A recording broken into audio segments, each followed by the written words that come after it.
these money orders. And if you would tell me what the money order was for. That would be one thing.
Hey, Kelly, if you want to pull forward, I'm just not gonna. I'm just telling you. Joe come? No. This looks like I'm on board. I've got a stream. Okay. I mean, Right. right there. And you don't? No, I have no idea. It says live, so I'm gonna go with yes. Okay. Well, I suppose I could. I'm afraid of getting feedback, but I can click the link and see what it actually says. Haven't quite started yet. Give them a chance for some stragglers to show. Like, Well, I know Amy Reno. oh, she gonna do it from home? Yeah. She just texted me a little bit ago, too, so.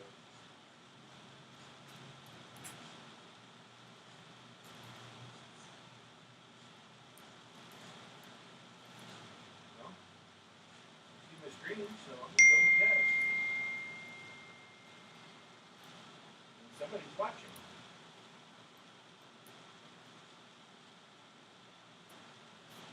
Well, it's 6 o'clock, so. Of course, I could be the one watching. I was gonna say that, but Two it are might watching. be. Okay, 2 are watching. Yeah, Amy says she got it. The only other person I'm totally expecting would be Brenda.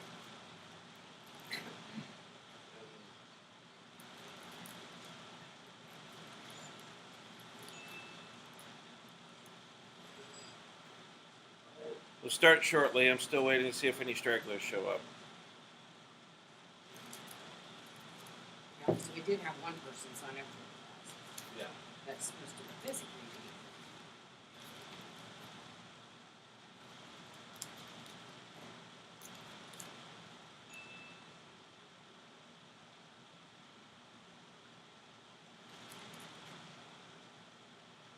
I'm a little disappointed I had to start it that way. I wish I could figure out what went wrong.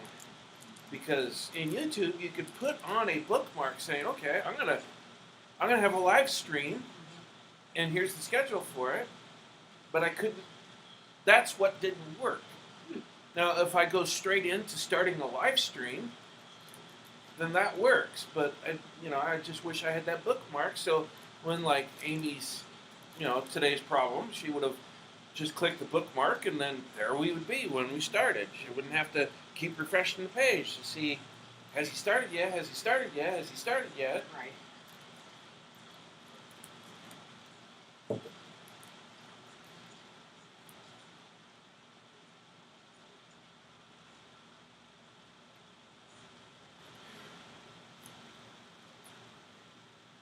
Well, the good news is that the class should go quicker.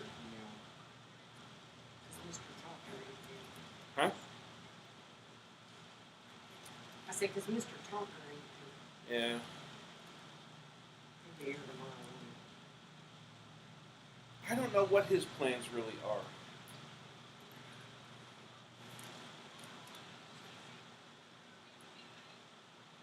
I mean, last year he split it between morning and evenings. You know, it's kind of surprised because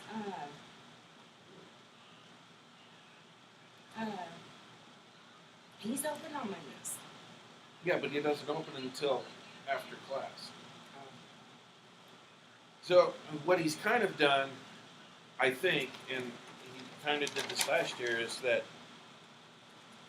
he's changed it. Instead of being open one day 8 hours, he's open 2 days 4 hours. What days is he open? I don't know what days he's chosen. I mean, besides Monday, I don't know whether he's doing Thursdays or Wednesdays. Last year, I swear that he did Thursdays. That way, he can come to late class. Yeah, he did. So I don't know what his plans were. I mean, the bad news about that is it gets awfully late, and then they got to drive to Newton.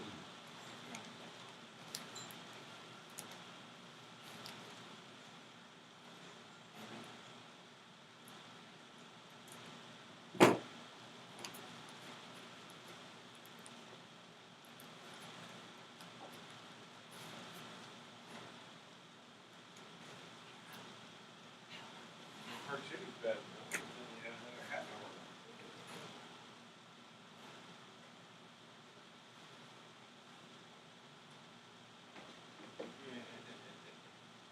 I think that's such a cool thing. Somebody finally was smart enough to put a Hood in A hood backpack. in a backpack. Yeah.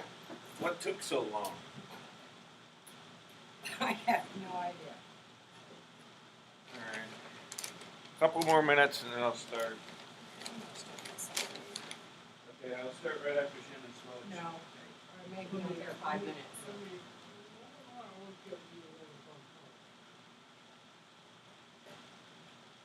Dude, you only came up here because I was already here. I've been here since we were. But I've been working on it. I got 22 printed off, so it's done. It's ready for him to take next time he shows up. I got 23 scanned in, attached to his return, and unless he brings me more receipts, it's done. And now I'm working on 24.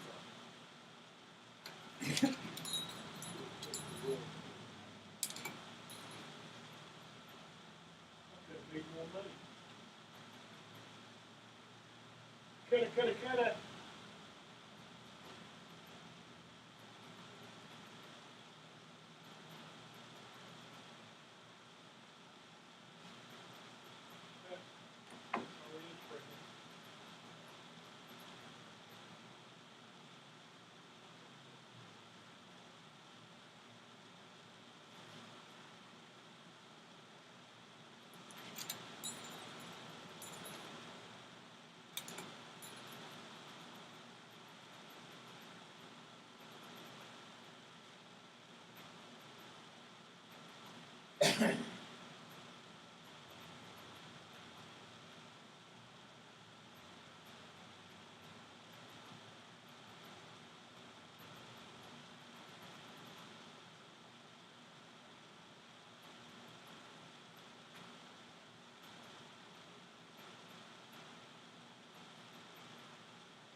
There's about 10-second lag between us doing something here and actually showing up.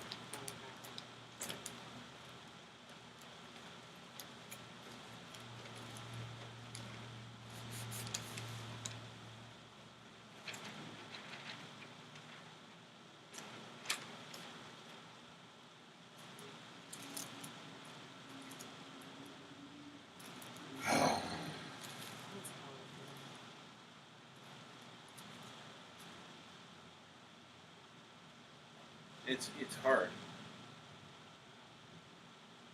See, would you take this? See, I've been taking them. Because he's buying stuff from people off of Facebook.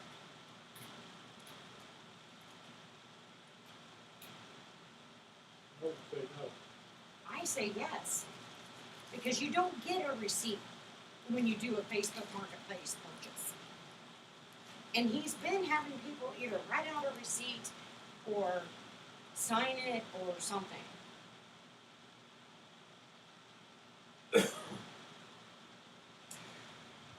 I guess. I wish it was a little bit more clear. I mean, when I look at that, I can't quite figure out whether he bought a computer from that guy or he sold the computer to that guy. It says Sierra Hernandez sold computer Who sold it? to Moto 46 at Popeyes on Hillside. Oh, I know where he did it. I know how much. I know. I'm just. It's ambiguous, and I know that English is not his first language, but it's ambiguous. Right. Did he sell it or did he Did buy she? it? Right. It's not defined enough. Yeah. I hate to say that. I know. Where my other ones are more detailed. Right. All right, Kelly, you ready to start? Does this mean I gotta answer all the questions today? I'm not asking questions. Yeah, I'm ready. If you Yeah, are. I'm not doing the classwork for at least this week. Just well, remember, I mean, I'm gonna be asking questions again. that you can do. You just gotta remember, this week is accelerated because 20 chapters, 16 classes. Yeah. The math doesn't work. I could do it a 10-week course, but Would be longer days. well, no, 10 weeks, it would have to either run a week longer and start a week earlier, or I come back after Thanksgiving for the last 2 weeks. These are You can have them. I'm not planning on printing out a whole bunch of them. I'll get you chapter. Yeah, oh gosh. I'll get you chapter 2. I'll print it out for you. I'll make Linda print. Is this the same one I've already got? No, it's an updated one. it's this year's. It's not that much different. I will say that. But some of it has like new numbers. Yeah, it's been updated with the new numbers for last year, but it still doesn't have this year's. Remember, I'm still at the same place that I was before. I'm teaching you how to do last year's taxes. Okay. At least now you've done that. Amy's done that. So now you can take whatever you learned from last year and put it into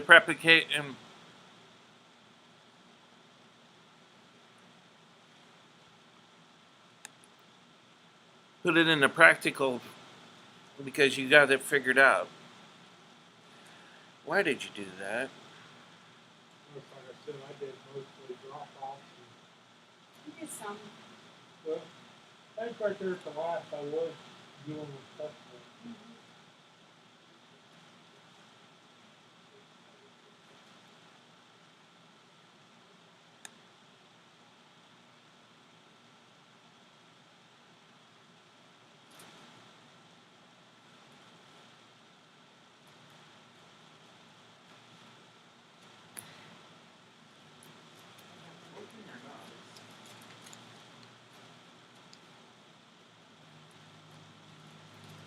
Says it's not working, but it looks like it's working. Now I'm really irritated.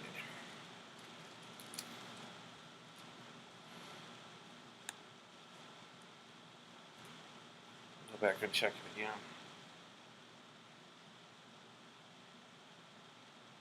Guess I'll have to do what you can and figure out. I mean, if I have another one come in like that with receipts and stuff like that. Well, I think it's still going, even though this says it suggests that it might not be. Sure looked like it on my screen. Well, I can't see real well You All can't right. see. I can't see the TV very well. Because you're at an angle.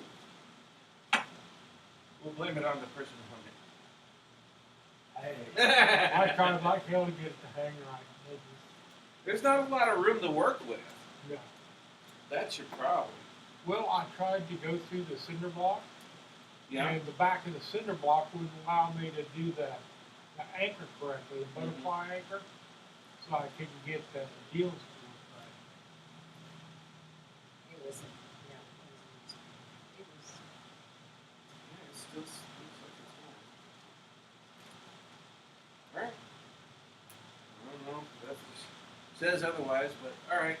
Saying this says 12 chapters only. You're funny. I know. It used to be broken up into 2 books when they actually printed it. Yeah. And it was broken up into 2 books. So guess where the second volume started? Chapter 13. Alright, so again for this chapter we're going to talk about individual. Amy just texted. She said she's able to see and hear. Okay, well, Alright, go. I'm just irritated that I'm getting that message. It's disheartening. Alright, we're going to talk about the 1040. We're just going to go over it again. We're going to talk about filing statuses. Who must file? Who should file? Remembering that those are 2 different questions. Just because I don't have to doesn't mean I shouldn't. And I talked about a little bit of other filing instructions. We want to know, get a better understanding of the principles behind the. I got a third person on. Cool. The federal individual tax system. Become familiar with the 1040. Again, talk about who must and who should. I mean, there are people that need to. They have to. Even if they have $0 in income. Zero income and There is a few situations where they still have to, if they're on the Affordable Care Act. yeah. They got a 1095A. I don't care if you had 0 income. You still have to file tax return. So the United States tax system is set up as a pay-as-you-go system. And we're used to that. I mean, you get your paycheck. It's not as big as you'd like it to be because some of it went to FICA, some of it went to Social Security, and some of it went to income tax. That's how you pay as you go. And if you don't pay 90% of it throughout the tax year, you're in trouble. You'll be assessed a underpayment penalty, and it's compounded quarterly.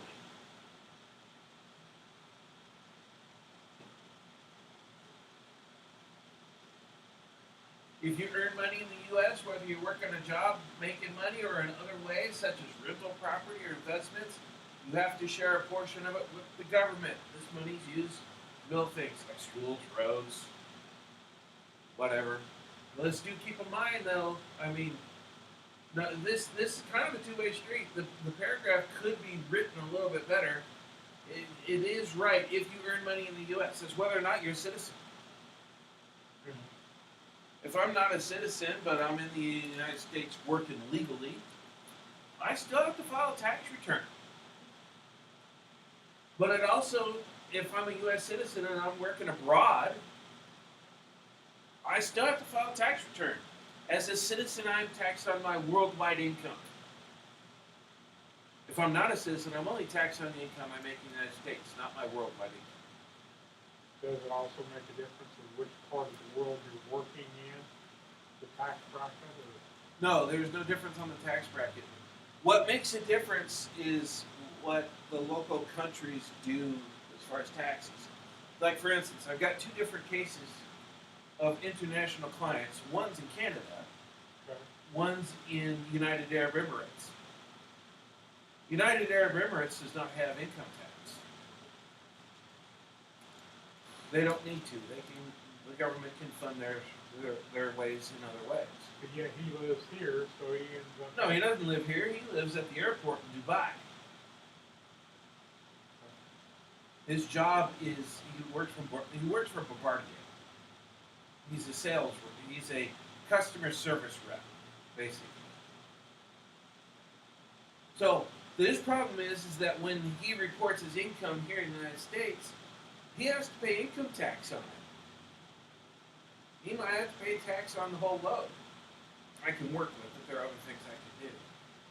My Canadian people is a different example. I tax them on their income, but they get a tax credit for taxes they've already paid to the government of Canada.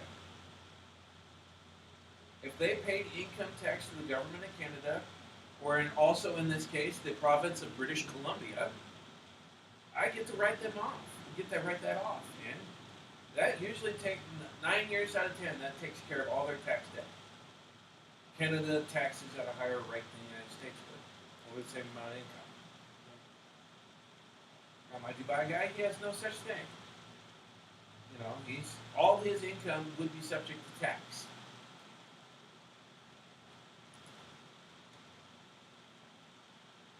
Here.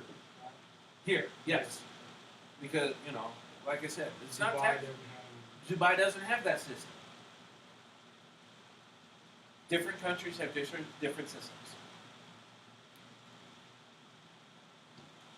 All right, so this system is a progressive tax rate. That means theoretically, the more you make, the more you can afford to pay in tax. That way, and so when you look at the tax brackets, it starts at 10% at the lowest and works its way up to, I believe, 36% at the highest. So, with little steps in between that's your tax bracket. Calculate your taxable income by adding up all the money you made, subtracting certain things like the government allows, like tax credits, sometimes expenses, depends on your situation.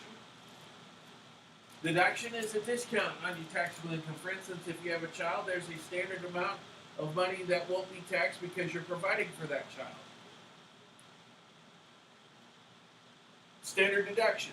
I get to make so much money before I actually have to pay tax on anything. Credit, it's kind of better. I've already figured out how much I owe in tax. Credits are going to help me pay for it. The IRS treats it like money. And it works like money. Filing a tax return, we know that it's due on the 15th, and guess what?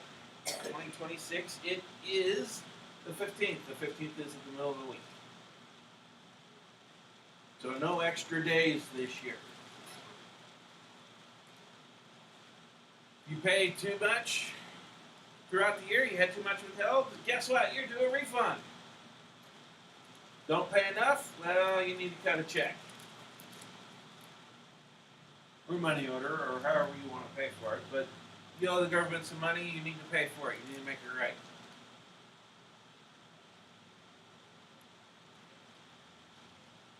We use the 1040. And that's almost always the proper answer. Figure taxes, I can put it on a 1040. There's some other 1040s. They mention specifically a 1040 SR for seniors.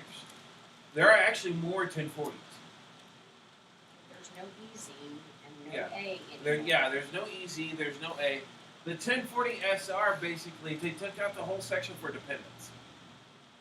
Just to tighten it up. Because they figure it's, 65 or better, you probably shouldn't have dependents. You probably don't have it. In a perfect world, you shouldn't, but that's not the way this world works. So you could be over 65 and have to use a 1040 because I have a dependent. Well, like I said, there are other 1040s out there. Like, for instance, there's a 1040 PR for people who live in Puerto Rico.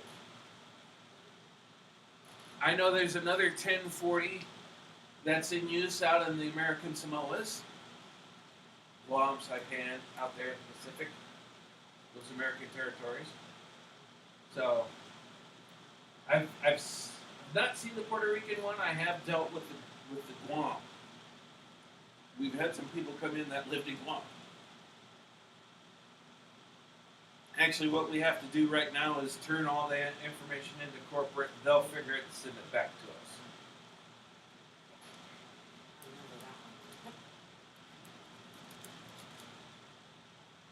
Personal and individual income tax is levied on an individual's income throughout the year. This is tax on your earnings from wages, salaries, combined with net income or loss from investments, retirement, and other sources to determine your gross amount that's subject to tax. Various deductions and or adjustments lower your gross income before the income tax rate is applied. Additionally, there are tax credits available to lower how much you owe with tax after you figured it out. Some credits are non-refundable, meaning that the best possible result is I don't owe anything. I'm not getting anything, but at least I don't owe. And some tax credits are refundable, means that whatever I don't use, I get left. I get. It's in a check. We'll talk about these at future dates. Specifically, we'll cover quite a few of them, not all of them. Did they change the threshold from, how much you can have to earn and still be, I will. We won't know that until later. We haven't Actually, heard that yet, have we? some of that, and I'm going to tell you right now that I ain't holding my breath. there's this thing called the One Big Beautiful Bill Act. From here on out, I will call it OBA, not to confuse it with ABBA, because at least that's useful. Oh, no, wait.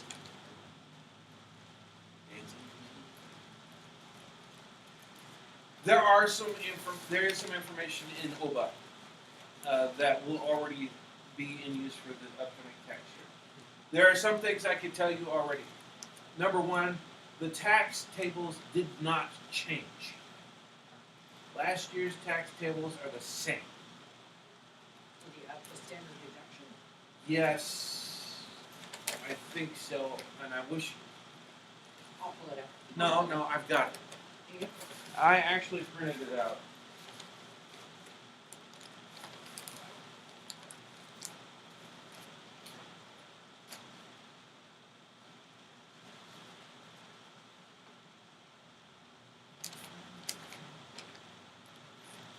Standard deduction this year is $15,750 for singles,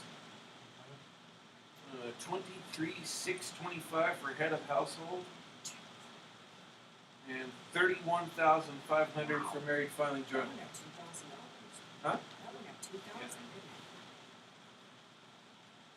it? We ought to do something after what you did to us.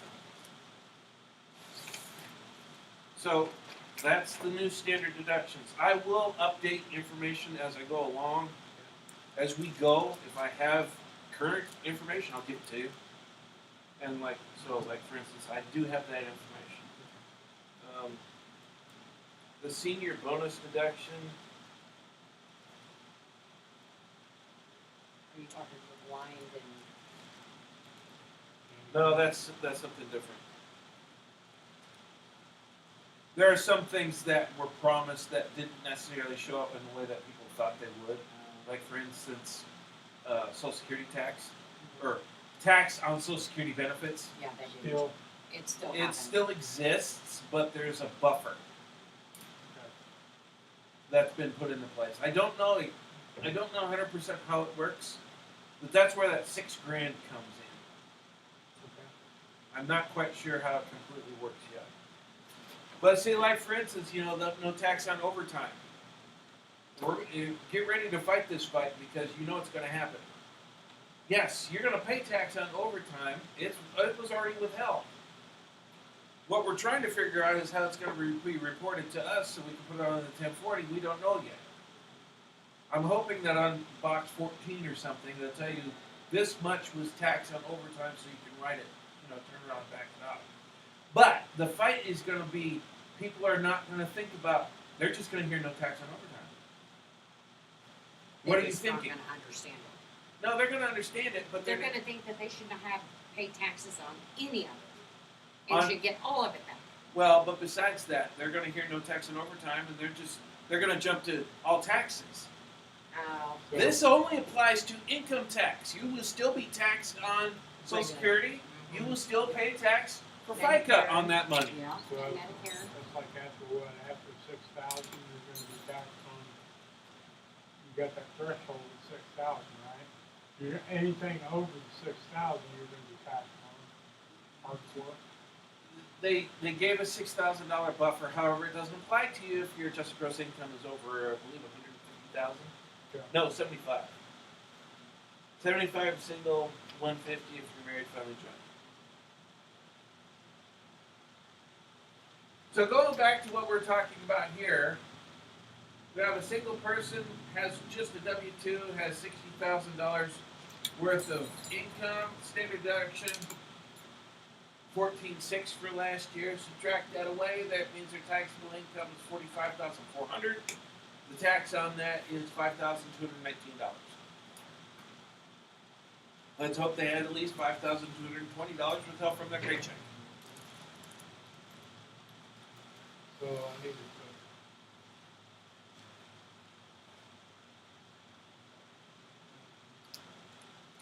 That can be crossed out and put 5,219. 5,000. So they got 5,021 down here on the paperwork. It's 15,750 is The new number, is this number, the standard the deduction. 14.6. Yeah, it's not 14.6. Yeah, it is 14.6 is here. Right, because we're doing last year. Yeah, You gotta remember. remember, Okay. this is Yeah. not updated. Remember, I'm teaching you how to do last year's taxes. You want me to shut up? I'll be mad. No. I want you to understand.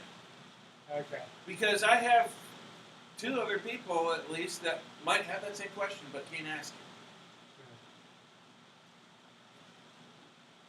All right, so head of household, standard deduction, the same 60,000, but now we have a standard deduction at $21,900, which we know was last year's number. This year's number is what? 23,625. Anyway, the math on the old way, taxable income is now 38,100. The tax on that is 4,244. Since they're head of household, they probably have some children, and they went ahead and put down child tax credit, paid for all of their. 1,756.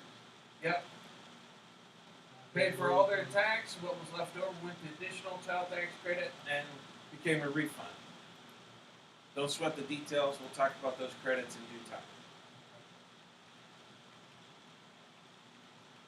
Income tax is calculated on Form 1040. Tax is collected as you pay as you earn. I mean, that's the whole idea.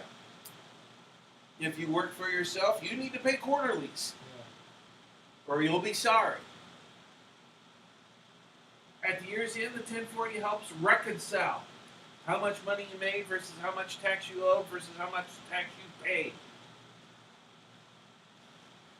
You either get a refund or you owe. Let's hope that you get a refund. I mean, that's the whole idea. Very few people actually want to owe. I actually have a few clients. They're fine with it. $500, a couple $100, no biggie. And that's actually the right way to look at it for him. He doesn't qualify for any credits, so any money that he would get back in a refund is actually money that could have been in his bank account earning interest. Everybody uses the 1040. Like Shannon said earlier, there's no 1040A, there's no 1040EZ, just the single 1040. Or the 1040SR, that's true. You know, if you're over 65 and don't have any dependents and have a fairly moderately simple return. Both 1040 and 1040SR use supporting numbered and lettered schedules. A, B, C, D, E, F. All of those could actually apply. There's more. And then there's also Schedule 1, Schedule 2, Schedule 3, Schedule 4. Many complicated returns require many forms. And there's an attachment sequence. If you're actually filing it paper style, there's a little number up in the top corner that tells you where in the stack this page goes.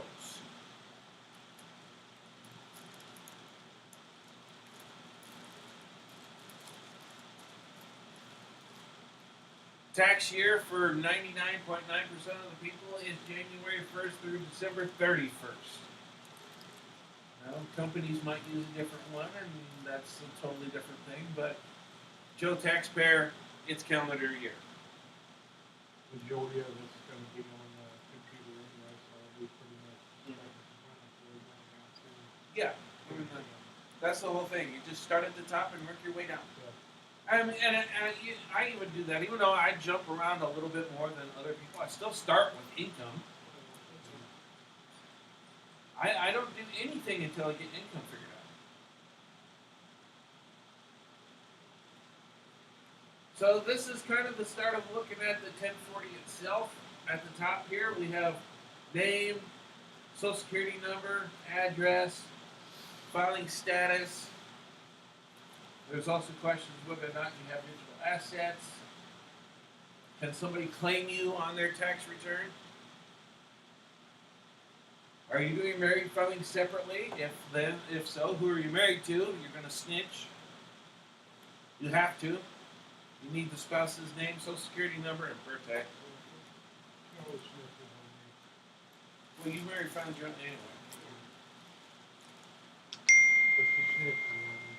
We'll talk about some more of these in different settings as we go. So we'll come back to all of this at one point or another. Like we said in this part, we're entering taxpayer's name, spouse's name if we're filing with the spouse, social security numbers, or individual tax identification numbers. Yeah, ITINs. Everybody on a tax return basically has to have a number. There's a minor exception in a few occasions. Yeah, I-10's what's stolen identity. You gotta have that. No, Yeah. I-10 is you're not a citizen. Oh, gotcha. You're in the country legally. IP pin is what you're Yeah, talking about. you're thinking of Yeah. IP PIN. I-10 is I'm in the country legally. I've filled out the paperwork. I'm authorized to work. So to put it in maybe a setting that you could think about. Did you watch Big Bang Theory? Cheetah watches it one. You've watched it. Raj. Okay, Raj would Oh, have yeah. an IP pin. Raj would Cooper have an Paul. IP or have an I-10 I-10, yeah, sorry. because he's an Indian citizen. He wants to become American, but he's an Indian citizen. So therefore, he has to have an I-10 to be able to work at Caltech.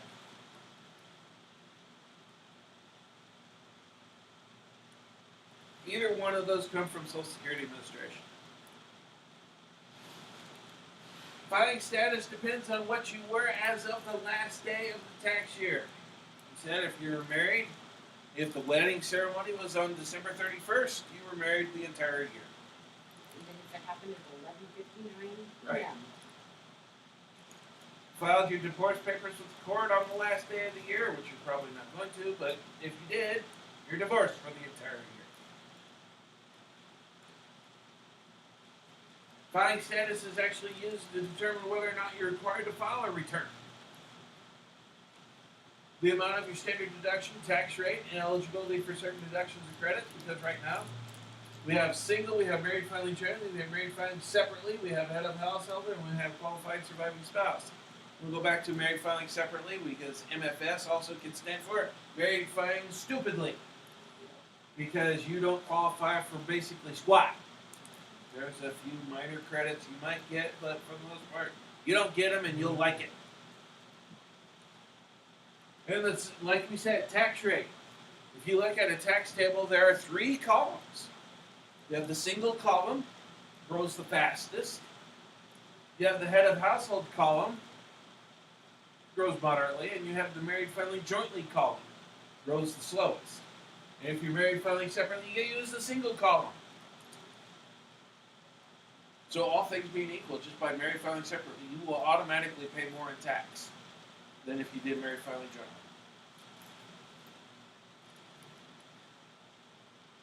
Qualified surviving spouse, even though they're technically a single person, they get to use the married filing jointly column. Like we said, can somebody claim you as a dependent? Can somebody claim your spouse as a dependent? The next line asks if you're basically over 65 or if you're blind or both. Because if you are, you get a little bump up in your standard deduction. And if your wife is 65 or older or both, then you get another bump up. You can get 4 bump ups. If the taxpayer is blind as of the end of the tax year, they get a bump up. Blind in this case for the IRS means you can't see better than 2200 in your best eye with correction.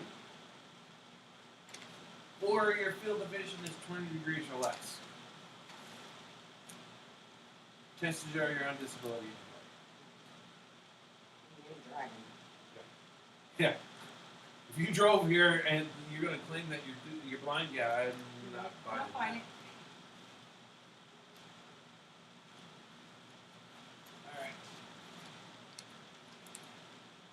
This is kind of some old information because the Tax Cut and Jobs Act was scheduled to sunset this year.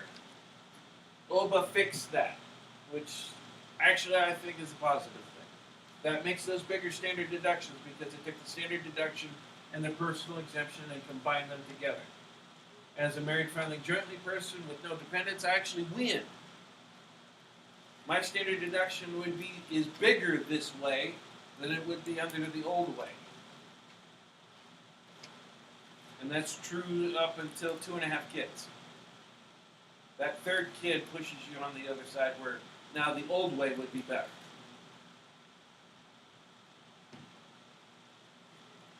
Like I said, that's permanent. So this whole paragraph is basically crossed off. OBA cemented it. Certain tests must be met to claim eligible children. And I will tell you right now that OBA fixed it so Social Security numbers for everybody.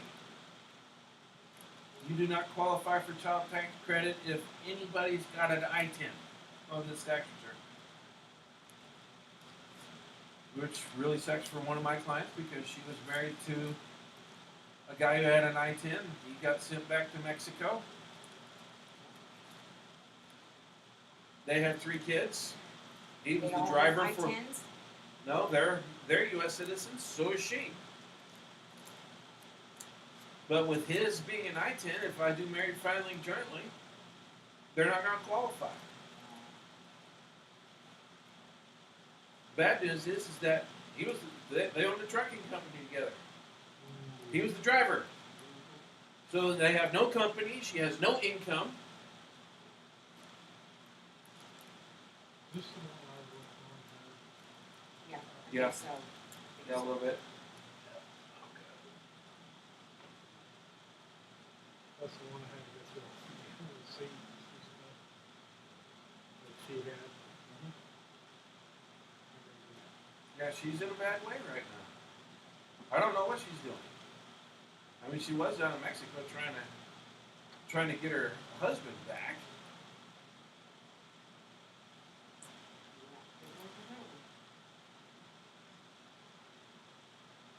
Next section, income. All sorts of different lines on here. Doesn't cover everything. Schedule 1 has even more income lines. And then they feed back to this one. But some of the heavy hitters are here. Wages is on line 1. Tax exempt interest and taxable interest are on line 2. Qualified dividends, ordinary dividends on line 3. IRA distributions, pensions, disabilities, Social Security benefits that are taxed. Capital gains, other income. Then we figure our total income, subtract in any adjustments to income. That gives us our adjusted gross income and our taxable income, which generally should be basically the same number.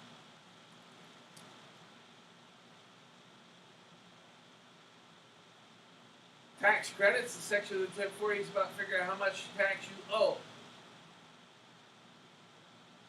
Like we said, we have our taxable income. We run that back to the tax table. We come back with line 16, tax.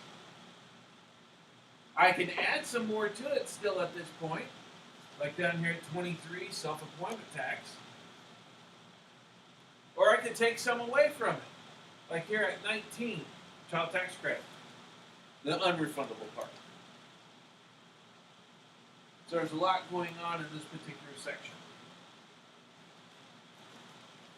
Moving on, payments. This is where the IRS really considers a cash And sometimes it truly is cash. Line 25A. Federal tax withheld. That's what you didn't get on your paycheck. It's cash. They have it. Total estimated tax payments. Did you pay quarterlies? That's showing up here. Earned income credit. It's a tax credit, but it's treated just like cash. The additional child tax credit, the refundable part of the American Opportunity Credit. I agree with Matt when he pointed out, I wish that line 25G would go away. Rebate recovery credit. Doesn't exist, but it's still there.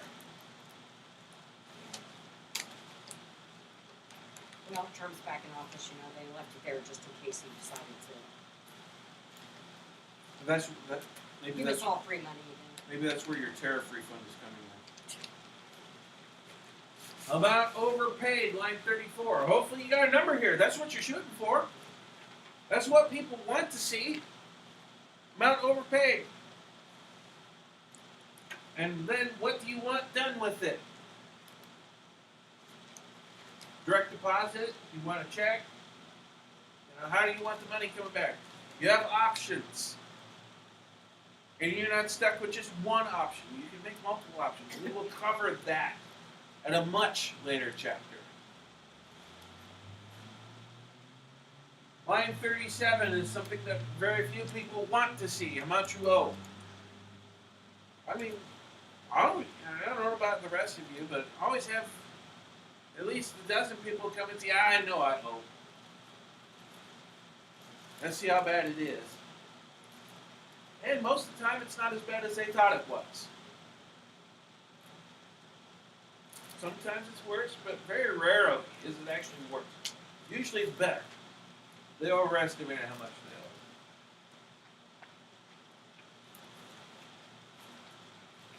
owe. Finishing up in the 1040 section, signatures.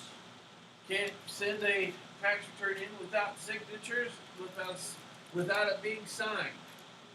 This is also the section where Kelly brought up IP pins. They go here.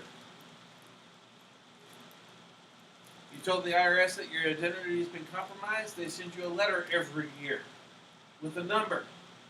It's different every year. It's different every year. They have been doing something different though. I had a couple clients that needed IP pins, and the IRS told them to use the previous year one. So, just a heads up on that. It should be different every year. It should be. But I did, and they went through. Well, So, maybe they, in that case, maybe they forgot to generate it and just went with, One was Previous last year, previous year. because that was the one that was still on file. Yeah. I mean, for instance, just last month, I did a IP pin for dependents. Dependents can have IP pins. yes, I had And a client that had I that was too. working on a rejected return that kind of slipped through the cracks. That was 2 years old. But I had this year's IP pin, even though I was doing a 22 tax return. It worked. Because it's this year. Probably would have worked because you're actually doing that return for that year. Yeah, it's in this current year. I mean, if Yeah. I had the letter from 22, it would be rejected. Yeah. Because that's not the right one for this current scenario. Filing requirements for most people are determined by 3 factors: your gross income,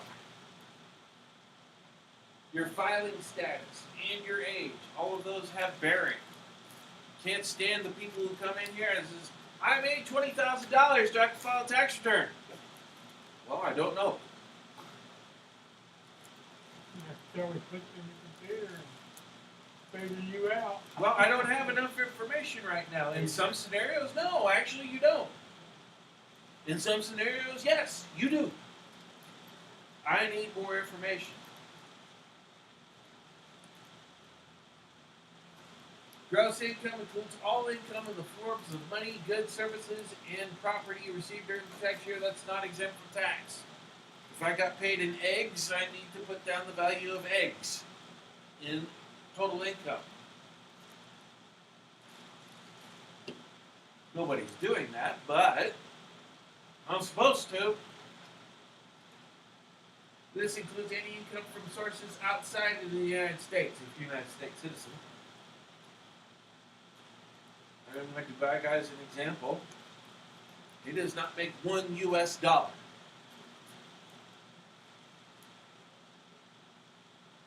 He makes lots of dinars. Don't you have to convert that? Yes, I have to convert that. Actually, he does it for me, and I trust. His numbers. I trust his numbers. I've met him. He's an intelligent man. My Canadians, they don't convert it for me. They just send me the tax form. It's fine. I just convert it myself. I have no druthers. It doesn't matter to me either way. If they converted it for me, I would trust them too because they're college educated. They know what they're doing. But hey, I'll do it. They give me a Canadian T4, which is basically a W-2. And I convert all the numbers.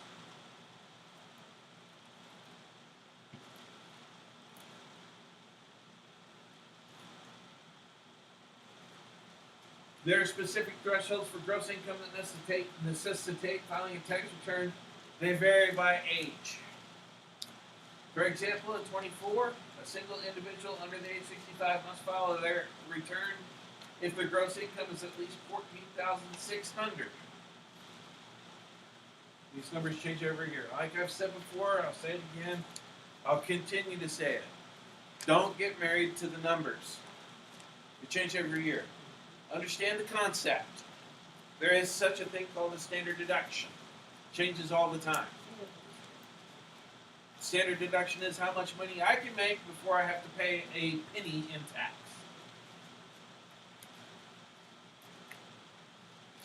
The filing status of an individual significantly affects the filing requirements. Each status has different income thresholds that trigger the need to file a 1040. Those are the filing statuses again: single, head of household, married filing separately, married filing jointly, qualifying widower, or qualified surviving spouse. I like that term better. Age 65 or older, get a little bump in that standard deduction. You got to turn 65 first. You're considered 65 on the day before your 65th birthday, which only comes into play on January 2nd.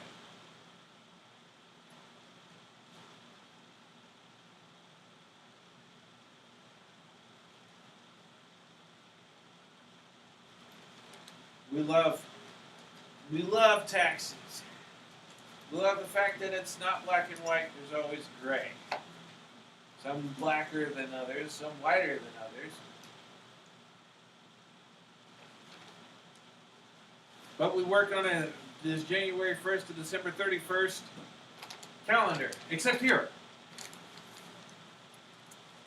We round to the nearest dollar, except if I have church income of $108.28.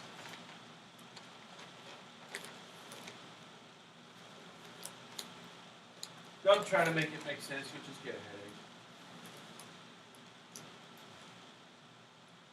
Like I said, these are the 24 standard deduction levels. I gave you the 25s.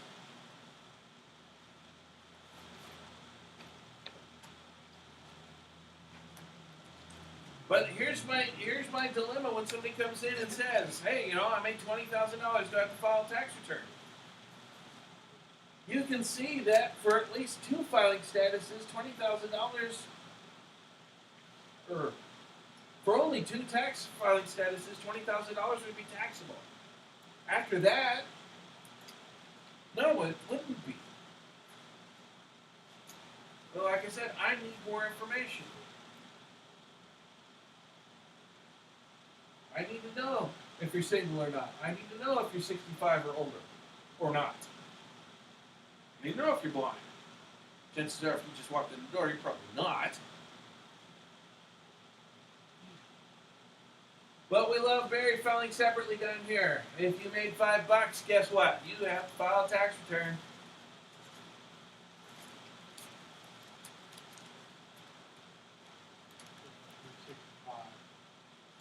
30,000, you got tax. Correct? So what? Under 65, and if I'm under 30,000, For married filing jointly? Yeah. I'm good. You wouldn't have to file a tax return. You might still want to Yeah. Well, if I got other, if you had withholdings. Which you don't have no retirements with or Yeah. I'm good.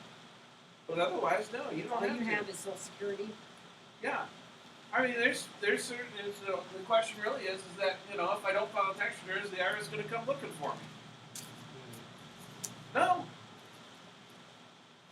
The only reason that I would encourage somebody on Social Security only to file is for Kansas, if they own their home. Yeah. That's it. Yeah. There are some other exceptions. Well, again, I need more information. Right. Do you own your home?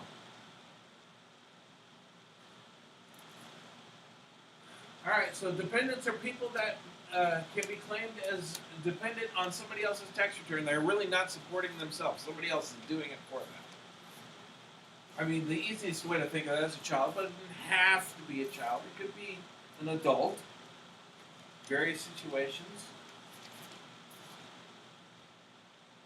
If I have self-employment income, net earnings of over $400 or more, I have to file a tax return.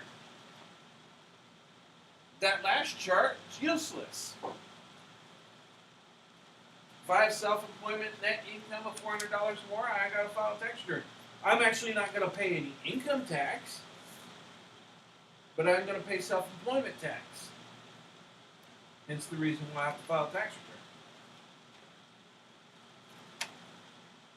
There are other certain situations where I have to file a tax return, regardless of my gross income. The most important one, the most common one, would be I'm on the Affordable Care Act. I have to file a tax return regardless. But why file it even if I'm not required to? Well, maybe I had withholdings. Crops, No, I just had income taxes withheld. Well, if I don't owe any income tax and I had taxes withheld, guess what? All that's my money. I want it back. I might qualify for a refundable tax credit, like earned income credit. Even a single person could qualify for earned income credit. It's not a big number, but it could be.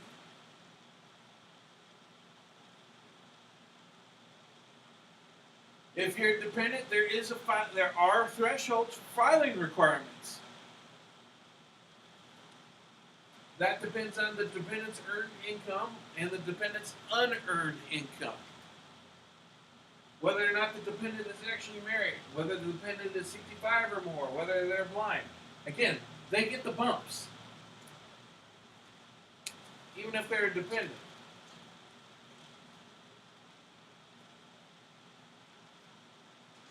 If your only income is unearned income, you do not need to file a tax return as a dependent if your income is less than $1,300.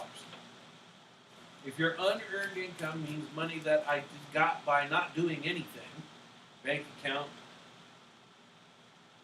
interest. Yeah. If it goes over $1,300, I have to file a tax return.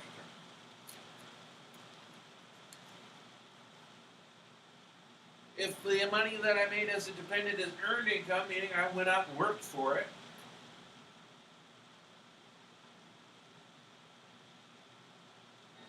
income greater than 14.6. Well, what's the 14.6? Again, yeah, I understand, I realize, don't get married to the numbers, get married to the concept. But you can see the 14.6 in this particular case, it's the same number as the standard deduction for a single person. So this year, what? It's 15,750.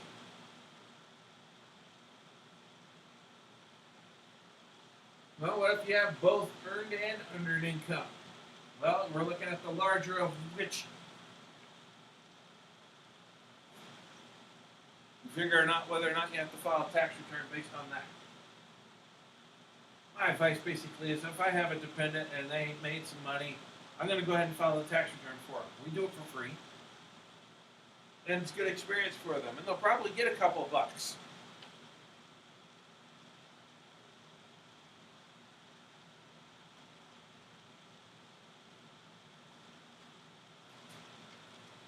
Dependent child who don't meet the filing requirements are responsible for filing their tax returns by the due date. Doesn't matter whether it's 6 or 16. A parent or a legal guardian can do it for them, but if they are capable, I strongly encourage it. Let them experience taxes. They're going to put up with it for the rest of their lives. They might as well get used to it now. If the child can't sign the return, then the parent or guardian must sign it by their name and the words parent signature or parent of the minor child. Not totally unlike signing for a deceased person, which is also something we'll talk about. If the child makes money, do not include it in the parent's income. They want to. Oh, just there's W-2 for my kid. Just throw it on mine. No, can't do that. You want a letter from the IRS? Do that. That'll trigger a letter.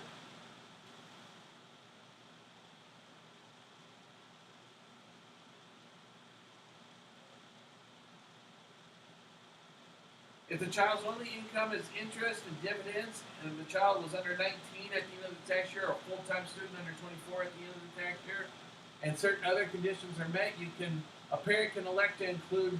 They really can't. There's no benefit to it.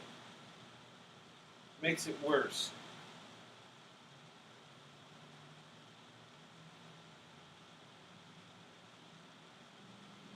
All right. Everybody on a tax return basically needs to have a tax identification number. And I just told you a lie, too. I'll come back to the lie. Hopefully everybody's got a Social Security number. Those are issued to United States citizens, permanent residents, and other certain temporary residents given permission to work in the United States. I-10, an individual tax identification number available for non-resident and resident aliens, their spouses, and dependents. They weren't born in the States, but they're here illegally, working legally, paying taxes, and filling out a 1040 NR, non-resident. What's the difference on that one? They don't get a standard deduction. They do get Schedule A. So if you can fill out a Schedule A and put anything on a Schedule A, that's what they get.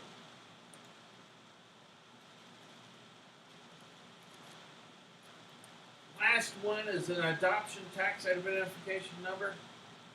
This is an identification number issued by the IRS for somebody who is trying to adopt a child. In most cases, it's going to be an international situation.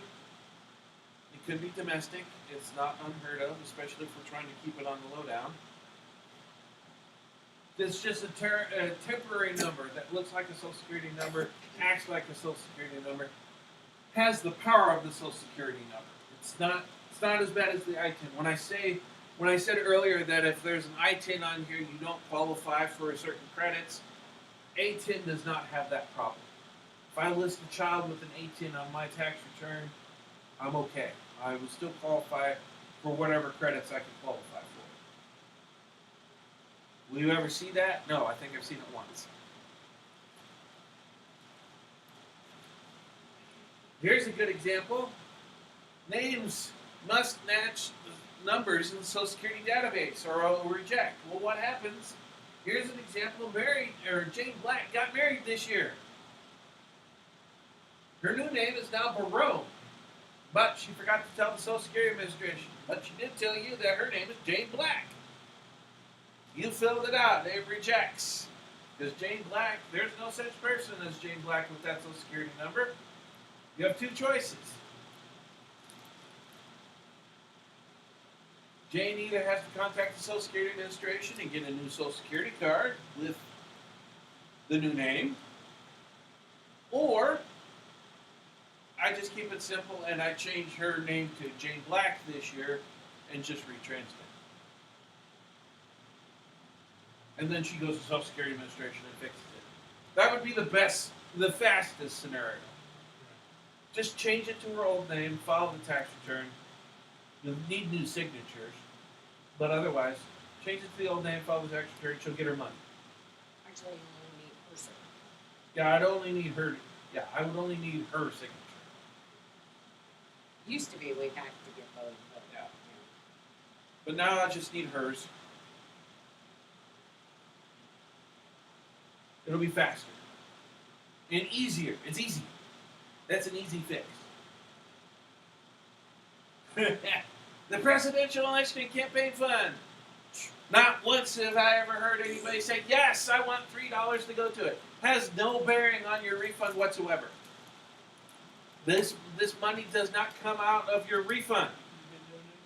hell no. Okay.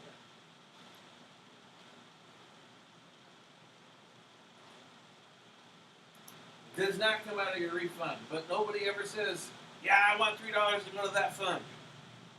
They figure that they got enough bloody money and they don't need another $3.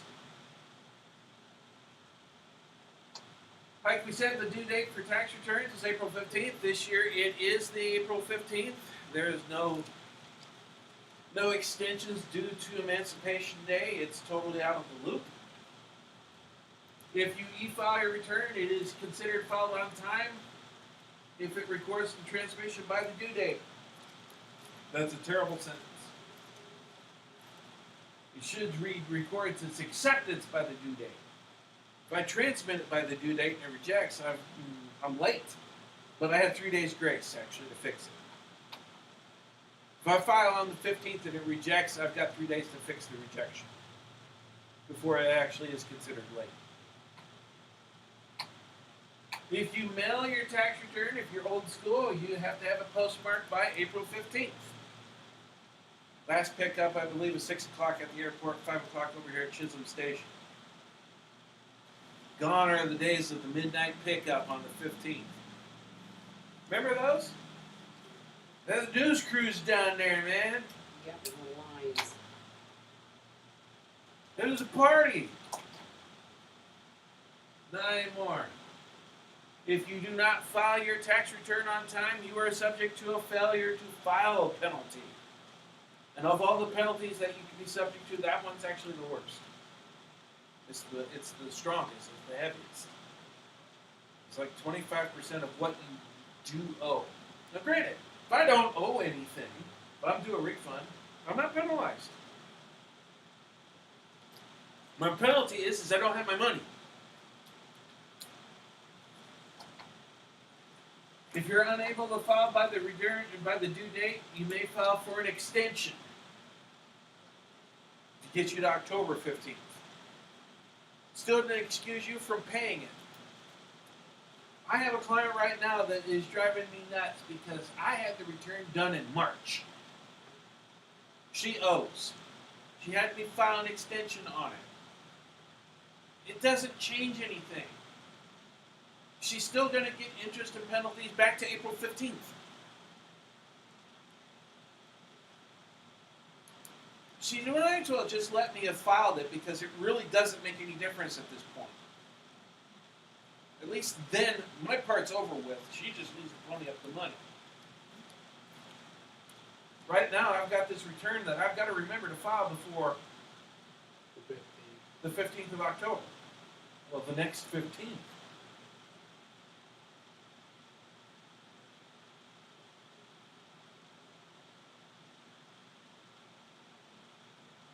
Like we said, most people use an accounting period that's called the calendar year. Whatever happens between January 1st and December 31st is what's going on in the tax return. Very rarely do individual people use any other type of calendar. Now, I did work in a business that used a fiscal year. It was September 1st to August 31st. It was a seasonal business. Quarter one, if they did a calendar year, quarter one would always be negative. They don't want to start out on the wrong foot.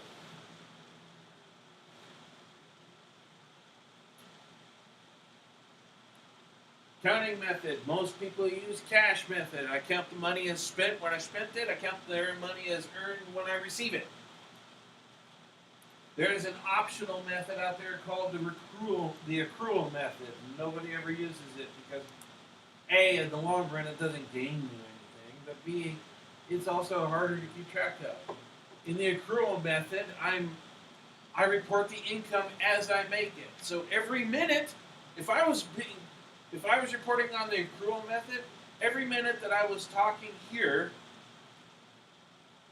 my income just went up a little bit. That's the accrual method. Instead of waiting for payday, oh no, the accrual method says I should be paid right now, and right now, and right now, and right now, and right now. The accrual method on expenses is when I ran up the bill, not when I paid the bill. If I put it on credit, it doesn't matter.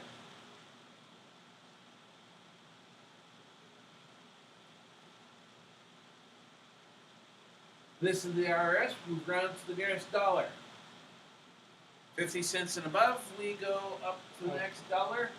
49 cents down, we go back to the last dollar.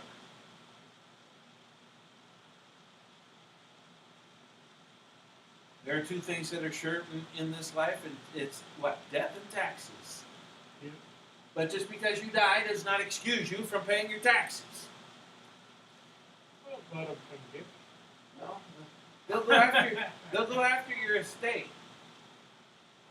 Which, if you didn't have much of an estate, so big deal. But in your case, they'll go after Shannon. So do you want that? get some bullshit. Well, you know, actually, it's her problem anyway. What do you feel about I'm just it? kidding. Rude ass.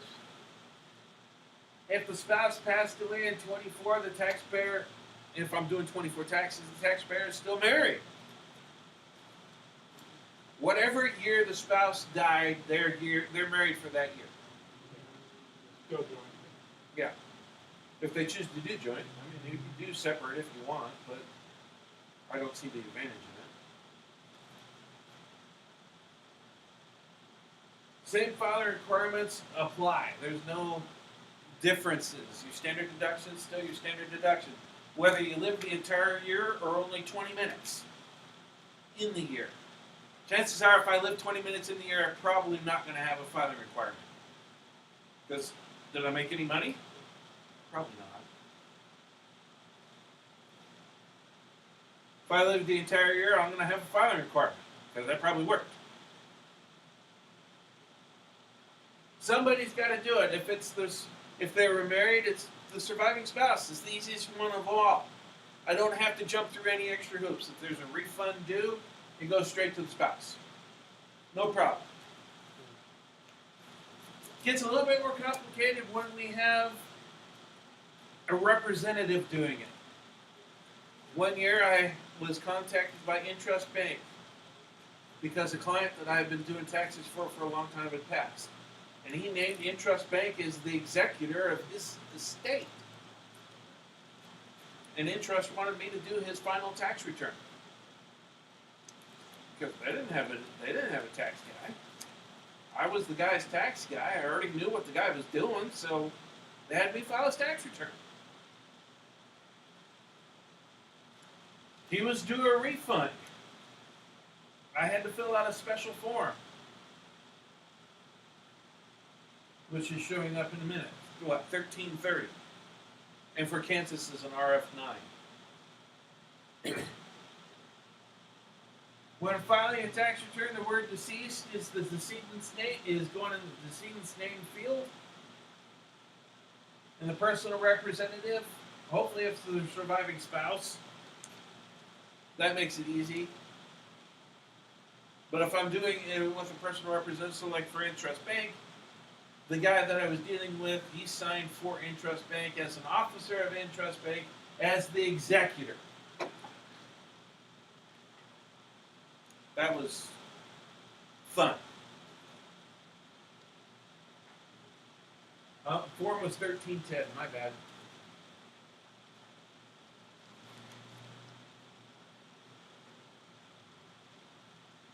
Refunds, I can choose to get in many different ways. The most common way is direct deposit. Fastest, easiest. Instead of going by the mail. There are some dinosaurs out there, by God, though. I want to paper file my tax return. And I want a paper check showing up in my mailbox for the refund. I mean, I kind of get it. I mean, it slows everything down. But I get the concept, especially the paper check coming back at you. It's in my hand. I know I got it. I mean, your biggest problem sometimes on the direct deposit, I don't know when it got put in. It's not like I got an alert. It's not like they sent me an email. Like the one client I had kept saying, the system's saying, my check didn't come, my check's still being processed, blah, blah, blah. She got it back in May. Yeah. You can't go off the IRS website. Another option for my refund is I can have it used as my first quarter payment for next year. Don't send me the money.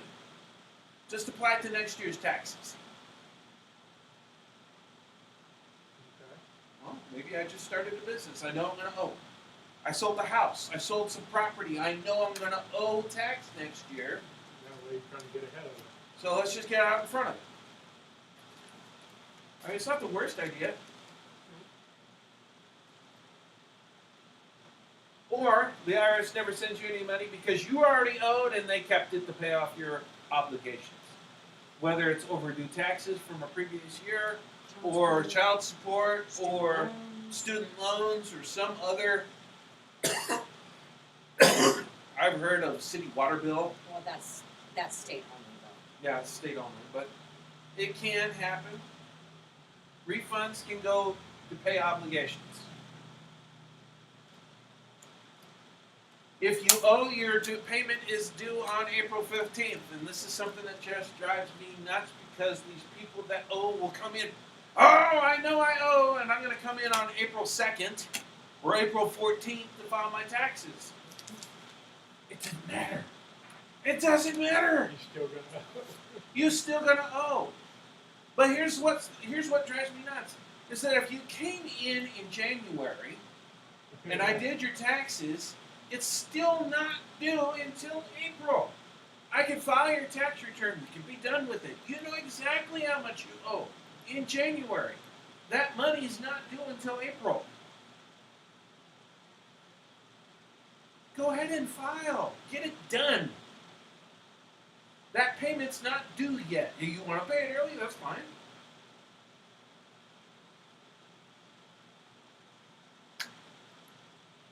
You can have it set up to direct draft. You can send a check, money order. You can go online and pay it that way. Some additional fees may apply.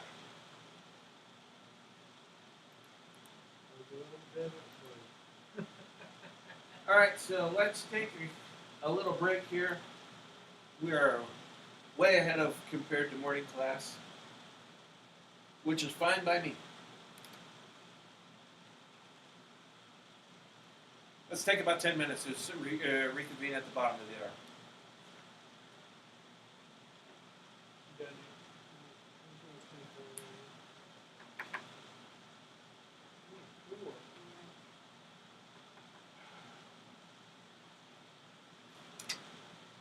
Yeah, sorry, Shane. I jumped the gun on the top of No, you're fine. It doesn't bother me at all.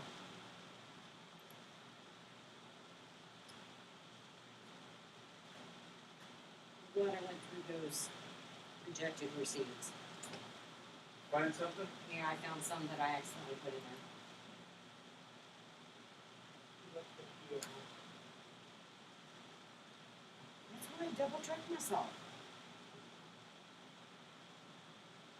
Falling down the job.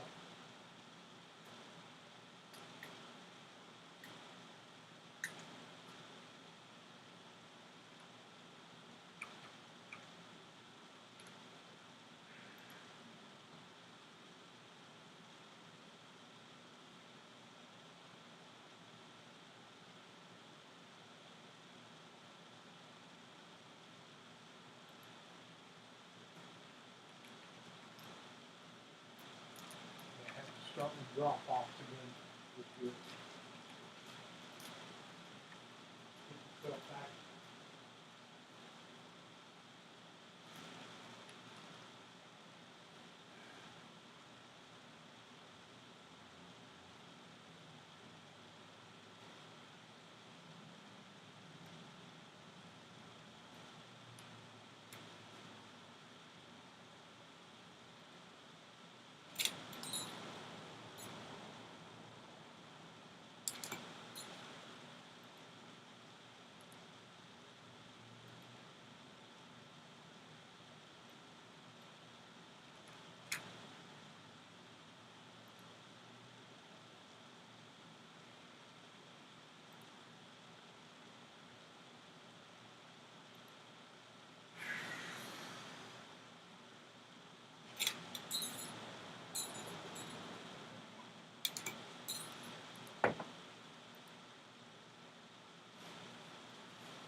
I figured at least Matt would be here so I could give him the rice or No, shit. he was here yesterday. Yeah. How was it? He was here, yeah, Monday.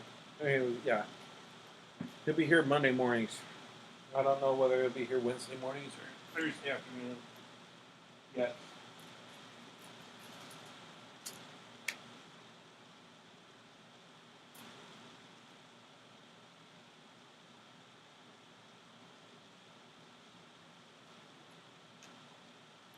Thought I had my cigarette going on last night. I guess I went out and smoked it already.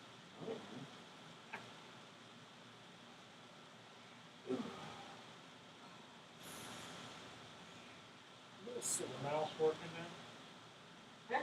Good. Mouse working now? Yep. I unplugged it already.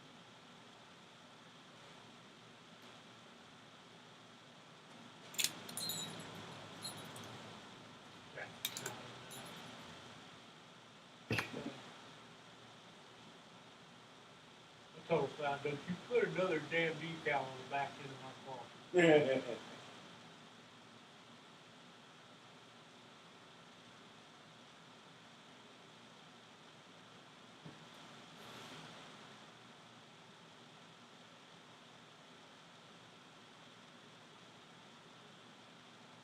This ain't coming into these classes half long.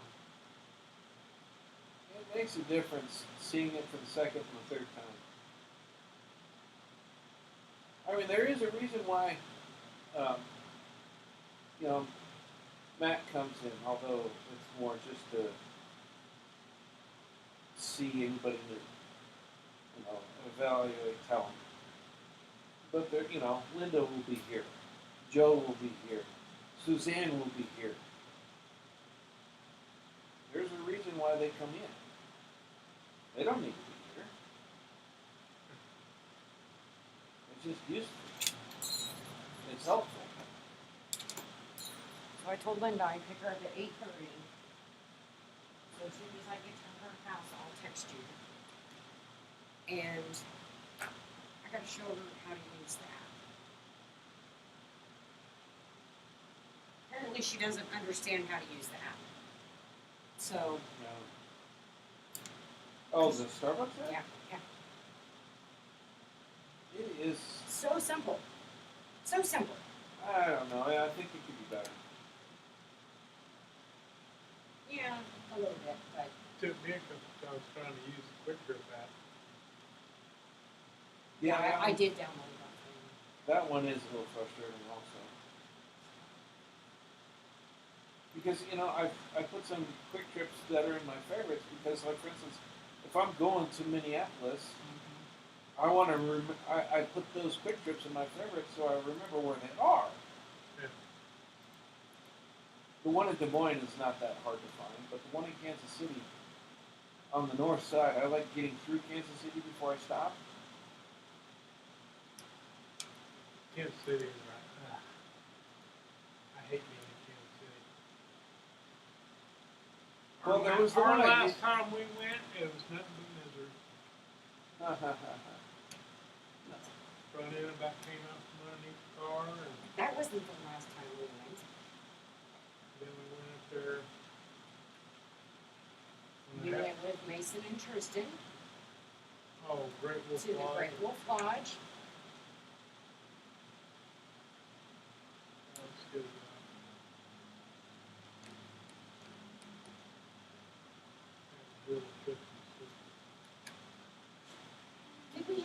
her sister there? Yeah. Oh, that's great.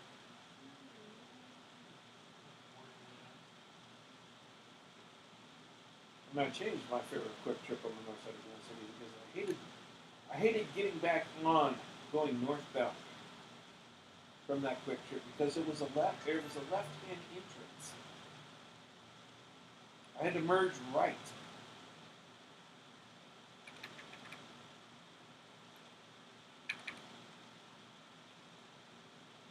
Plus, I'm not a Kansas City Chiefs fan. Worlds of Fun don't do nothing for me anymore. And I could give three shits about the Kansas City Royals. I used to have to run mail down there. Drop off the main mail center and then go to the main. It was not a fun route. Well, and then when we had that really bad ice storm, we were stuck on the road. Yep. I actually shut down right there at the weigh scales there on 135 before getting in for you. Yeah. I finally got back through Kansas City and got there, and I said, I'm done. I called the boss. I said, this truck ain't going any further, and I'm at ours. We had an appointment in the morning. No more clothes. You got an appointment? Yeah.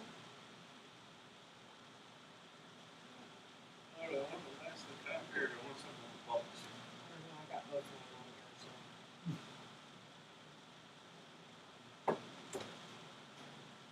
I had a good sunny week.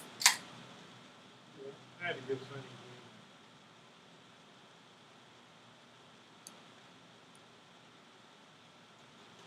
Just tired of drinking pop. Well, I don't do a lot of it, but the first couple of classes are hard on my throat because I don't talk so much.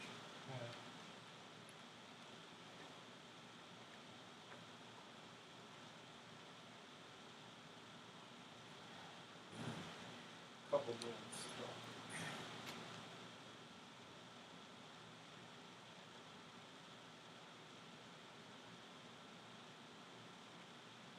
You like that big TV, do you? Well, do you? I'm just glad it's out of the room. Everybody thought this is such a big improvement over the way that it was.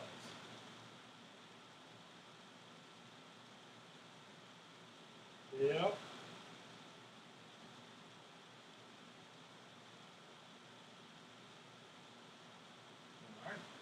I think this way is better. As long as nobody tries to grab a hold of it and try to hang on it. Yeah, I try to be careful with it. I don't want to move it. If I could have got them butterfly deals to work, push it to the center block and it pops back out, and I could have zipped it down, I'd been more comfortable with it. Yeah, I get it. I know exactly which one you're talking about. But they had that mortar right in between them and everything, and where it landed for me to hook that, Couldn't do it. you know, Almost like the shelf in the bathroom fell down this summer. And I was looking at the molly screws that they use for it.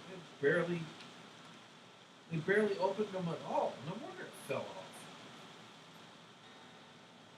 So I moved it to above the door. That way I was able to anchor into the door for it.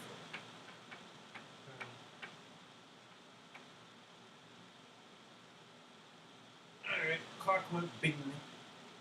So it's the bottom of the hour.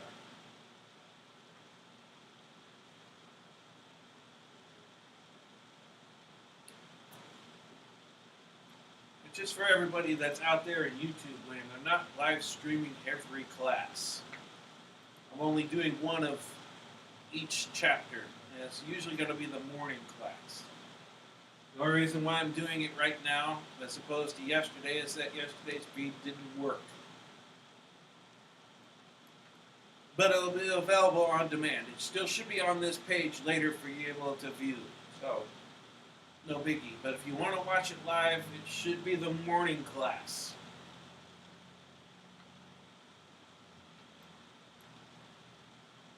All right, chapter 2, we're going to talk about some dependents.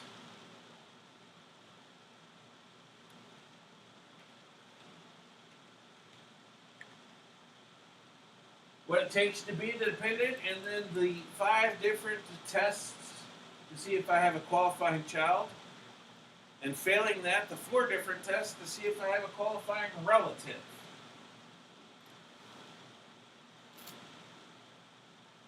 Our objective here to apply the 3 tests to see if I actually have a dependent. And then trying to figure out what type of dependent I have by using the 5 tests to see if I have a qualifying child. Always run that one first. And then if it doesn't work, then see the 4 tests to see if I have a qualifying relative.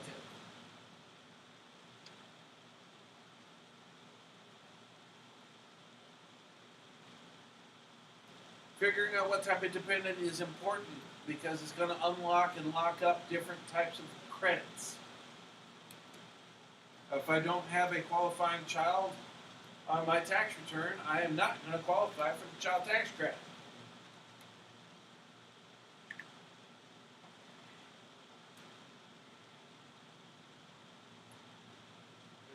Just making sure the child is who's dependent and who's living under what roof. Exactly. A dependent can be either a qualifying child or a qualifying relative. And it gets even worse than that. Well, I mean, the child is a child. Yeah. For the most part, that's pretty straightforward. And then I'll introduce you to some gray in there. Qualifying relative gets a lot more confusing because I don't even have to actually be related to them. And it could be an older person. It could be mom. It could be grandma. Or it could be a minor child that I'm not related to. We'll get into those.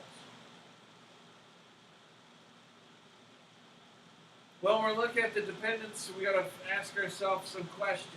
We have 4 tests at the top of the table that's in the book.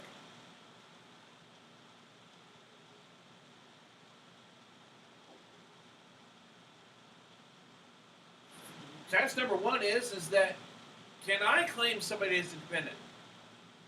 Because if I'm being claimed as a dependent, I can't have a dependent. If I can't support myself, how can I support somebody else as a dependent?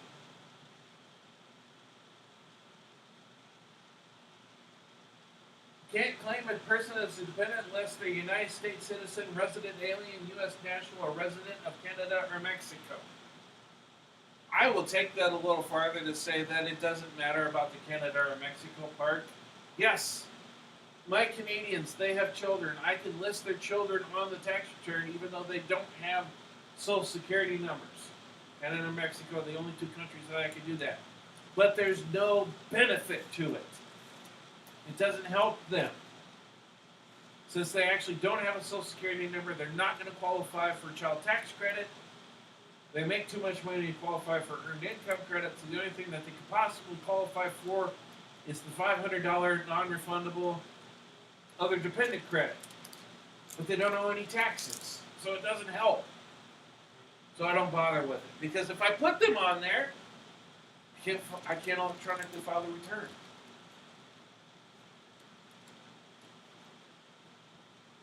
Going back to the other part of it, I do them both as married filing separately. Again, it doesn't hurt them. But if I listed their husbands on there as a non-resident alien, which I can, it makes me have to paper file the return. Not worth it. No benefit to it. I might as well just file them as married filing separately. That way I can file electronically. And that's what I do. Believe me, if there was a benefit to it, I would do it that way. But since there is not, I go the easy way. Alright, so we got past those, so we got to look at whether or not we have a qualifying child or a qualifying relative. Except that they still want to hit back on this. So I've already talked about the dependent taxpayer test. Can I support myself? If I can't, then I can't support a dependent. I can't have a dependent on my tax return. Perhaps the person that's going to claim me as a dependent should be able to claim this other person. Joint return test. Was a tax return filed by a spouse on a tax return to get credits or just to get back withholdings? Because they might be a dependent of somebody even though that they're married. In the case in point, have a military couple, very young couple, just got married. He got posted overseas. It didn't make any sense for her to set up a household yet. So she's still living there with her mom and dad. Not making any money or a little bit of money. Not much. So mom and dad claim her. Mom and dad can claim her as long as she only files a tax return just to get back money she had withheld on any payments or any income that she had. Now, I've really made that scenario simple, but that was the idea of just get your idea of what a joint return would look like. I could take it a step farther. Maybe they had a kid together. And now the grandchild is living with mom at her mom and dad's house. So she's got two dependents. Well, she can't. She's being claimed. Yeah, mom and dad would actually claim their daughter and their grandchild. Citizen or resident. Basically, you need a social security number now to qualify for anything. And it's just basically that straightforward. There's, like I said, there's an exception. My Canadians technically would qualify for other dependent credit, but it does not help them, so I don't bother with it. Now, I wish they would have gotten social security numbers for their kids, then I could list them easily. And actually, they got shot in the foot by not doing it. They're dual citizens, those children. They're both Canadian and American. If they would have got the social security number, remember all those rebate recovery credits? They would have got it. But since they didn't do it, they didn't get it. So therefore it cost them thousands. And they can't go back and do it. No, because still don't have social security number. They have the Canadian SIN number, which looks the same. It's the same format. 3, 2, 4. 3 numbers, 2 numbers, 4 numbers. And the system itself in Canada, pretty similar. We have Liberty Tax in Canada. Could you go to a Liberty Tax in Canada and go to work? Well, you need a little training, but for the most part, it's not that much of a stretch. You'd be ready to go in a week, a couple of weeks of training.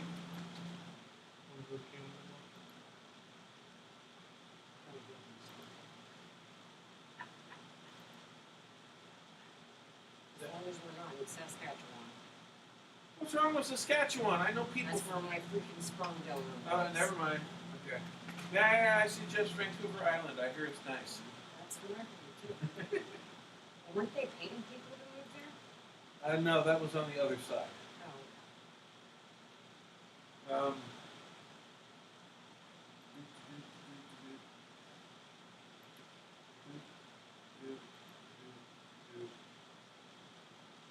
I've already talked about this. Citizen or resident.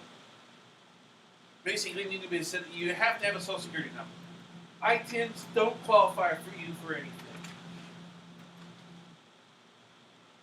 Yeah, they do. Pay taxes. Well, as far as credits are concerned. All right, so we've got past that. Now we're going to see if we have a qualifying child or qualifying relative. The test for a qualifying child. 1, relationship. I must be related to this person by blood or by marriage. And once that established by marriage, it's never severed. Divorce does not stop it. We did have a client in here. Stepdad was claiming stepson. They were divorced from the stepson's mom. She took off. And the boy wanted to stay with stepdad. He was more stable. It's not a problem. They're still related. Like I said, the divorce didn't sever that tie. Next test, age. Must be below a certain age? Kind of. Then residency. Where does the kid live? And School records, and I need to be able to prove that. Yeah. But it doesn't necessarily have to be at my house. They could be off on temporary. If they're going to KU, for instance. They live in Lawrence for most of the year. Just as long as their home of residence is still listed as your place down here in Wichita. Support. Who provides majority support? And then that drug return test, which we've already talked about, I'm not going to hammer on that one. And I keep hearing that out there too. I do too. It's just like it's It's starting to get. bothering me. Well, it is too, but it's starting to get a little dark because this is the first time, about the only time during the year that I actually get to see the soffit lights that we're kind of responsible for. I saw her out there changing them. She'll change them if she knows about them, but you know, if I find them, I'm going to change them Right. because I'll use a stronger wattage bulb than she is. Yeah. All right, relationship test. Number 1. Child must be your son, daughter, stepchild, foster child, or descendant of any of those. So grandchildren count. Or your brother, sister, half-brother, half-sister, stepbrother, stepsister, or a descendant of any of those. Or an adopted child, which is always considered your child anyway. And foster child, the same one. Or a foster child, which you need the paperwork from the placement agency, but otherwise you're good to go.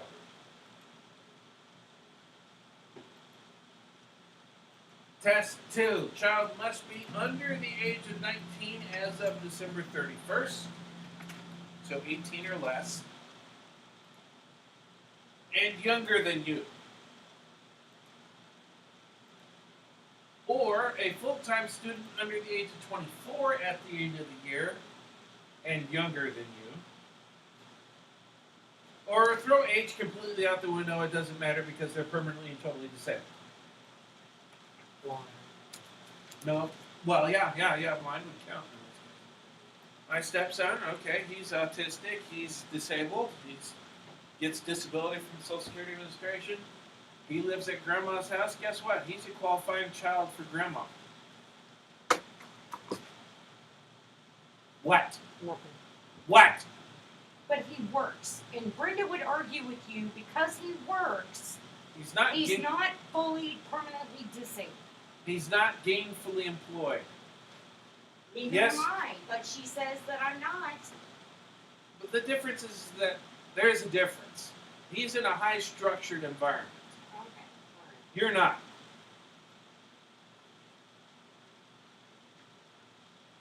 It's the feed. Yes. That's what I'm hearing. Yes, that's what you're hearing. It's just about 15 seconds later. That way, in case I get another message saying that I'm not online, I can go back there real quick and see if I'm actually online. Oh, Because my warning finally did go away, but not at any one time did that stream actually stop. So I don't know why I got that warning. All right, age test. All right. Up to the age of 18, unless they're enrolled in school, then it goes up to 24. But they have to be a full-time student. They have to be enrolled in a school with the amount of hours that the school considers full-time. So, for instance, if you're going to Wichita State, it's 12 hours per semester.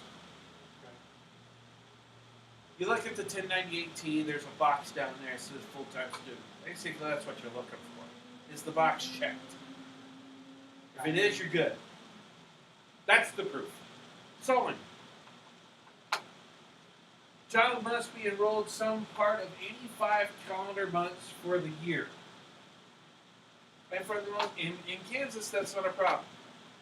January to May, that's the spring semester, you're good. That's 5 months. Fall semester, August to December, 5 months. No problem.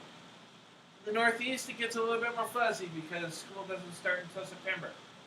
September, October, November, December. Uh-oh. No, I just need 5 months total. So if I was in the spring semester too, doesn't matter. Got my 5 months. If I took the fall semester and summer semester, I'm good. I got my 5 months. Let's not overlook the fact that I was in high school up until May and started the fall semester in college. Doesn't matter what level I'm at. I got my 5 months back in May from high school.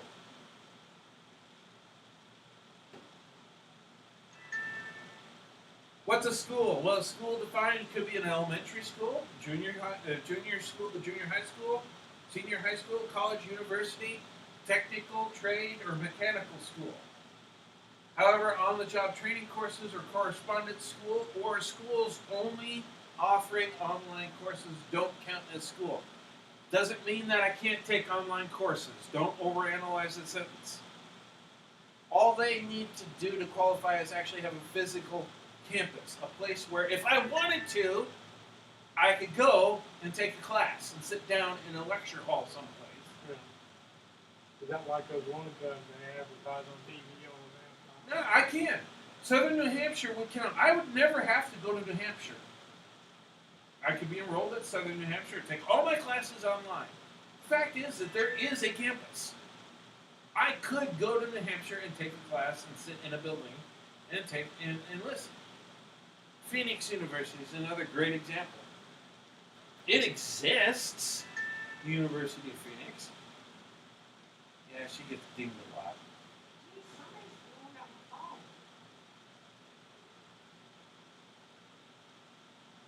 Vocational high school students who work on co-op jobs in private industries as part of the school's regular course of classroom and practical training are considered full-time students. Teachers are a great example. One semester, they have to do what's called a practicum. That's the student teacher. That's the student teacher. They're not actually really taking a class right this semester because they're teaching 5th graders. time. That's like being on there. Yeah, I got 2 high school diplomas that I took rotation. Uh-huh. WTI, Yeah. which used to be East High Vocation. Now it's WSU Tech. Yeah, exactly. A child is considered disabled if both of the following are true. He or she cannot engage in a substantial gainful activity because of physical or mental condition, and the doctor has determined the condition has lasted or will last for at least 1 year or is terminal. Shannon, are you terminal? No.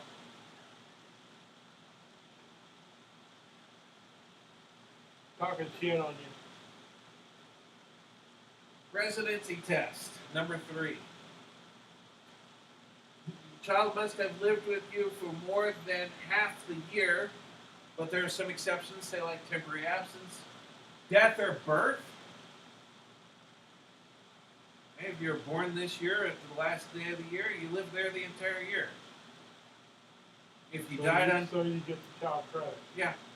If you died on January 1st on your way home from the Halloween party or from the New Year's Eve party, you're considered to live for the entire year.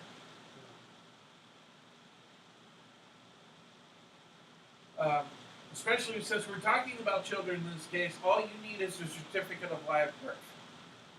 They did not have to live for more than just a minute. And they count as having lived for the entire year. Kidnapped children are considered years as residents. There's an actual little button on there that says kidnapped child. Never had to do that one, thank God. I've had to do the other one. Oh, died. Born and died on the same day. I've done that tax return. Well, that's one example, but I didn't do her tax return. I have a specific person in mind. Yeah, that one lady. I remember. Yeah. She wanted a kid bad. The only thing that made it somewhat better, first of all, it'd been almost a year, but second of all, she was pregnant again. So that did help the situation.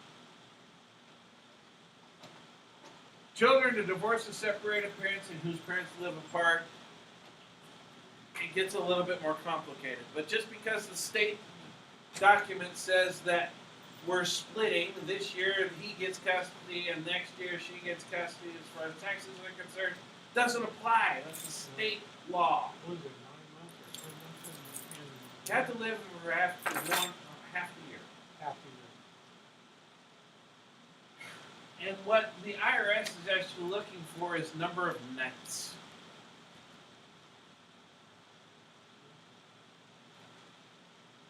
For them, nights means more because, well, theoretically, you're sleeping there. And if that's where you're sleeping, that's probably where you're living. Days would be. Well, Jim had custody here. Yeah. So that was, There's no halvesies. We can't split credits.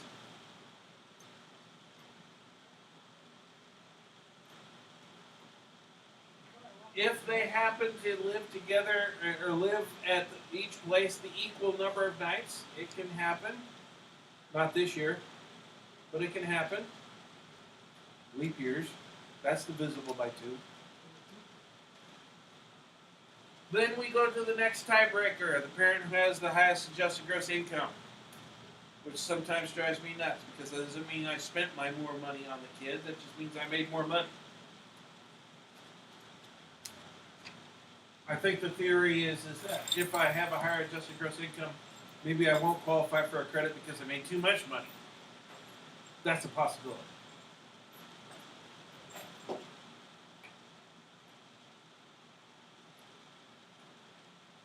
The child is treated as a qualified child of a non-custodial parent if all the statements are true. The parents are divorced or legally separated and lived apart during the last 6 months of the year. The child received half of their support from the parents collectively. I don't care which one, just as long as both of them together provide a majority support. One or both parents actually have custody for more than half the year.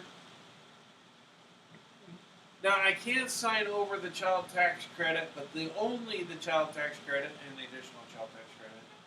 If I sign an 8232 saying that I'm not going to claim the child as a dependent on my tax return.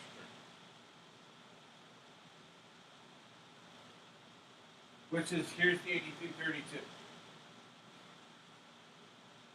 Here I'm signing over the dependency to the non-custodial parent, but all they're going to get is the child tax credit. I'm still going to qualify for head of household. I'm still going to qualify for earned income credit. I'm still going to qualify for child independent care credit. And we'll come back to these. Parents that were never married, the rules still apply. Equal number, or how many nights? If it's equal, who made more money? The same rules. Support test. Who supported the child? Did the child support themselves? Good question. Child cannot provide more than half of their own support during the tax year. Examples of support are housing, utilities, clothing, transportation, school, and medical and dental treatments. Again, what we're looking at here is support. I don't care that Junior made $1 million. Not relevant. I want to know who paid for these things. Junior made $1 million, you put it on the bank. Mom and Dad paid for all this. Guess what? Still a dependent. Yeah.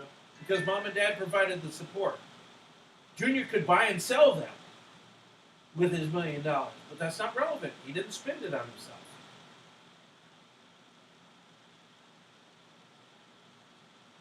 Foster care payments and expenses. Payments received for support of a foster child from the Child Placement Agency are considered support provided by the agency, not by the foster child, so that doesn't stop me from being able to put the child as considered being supported by the parents. Foster parent. By the foster parents, yes. Scholarships don't count, even though it actually did say education on the previous slide. School. If they're getting a free ride scholarship, it's not really relevant. And then the joint return test, but we've already covered that, so we're not going to worry about it. Like we said, if more than one person wants to claim the child, The IRS has tiebreaker rules. We made the most. Well, and we started off with them already. Yeah, where did the child live with the most? Who can prove residency? How many nights? How many nights? Who provided majority support? It goes downhill from there. But one of the most important rules that, when we're talking about this one, is rule number one, actually. It's kind of 1A in this case. Who's actually the parent? If it's coming down between a parent and a grandparent, parent always wins. Step parent, the parent. Parent is parent. Yeah. If the step has been established by an actual marriage, then that's a parent. There's not a difference necessarily at that point. Parent is a parent. I see where you're kind of going with that, but a parent is a parent, whether it's biological or married, it doesn't matter. If the parents don't file together, then the tiebreaker goes with who the parent or who the child lived with the most. Number of nights. If that's equal, again, then we go to the next one. Highest adjusted gross income.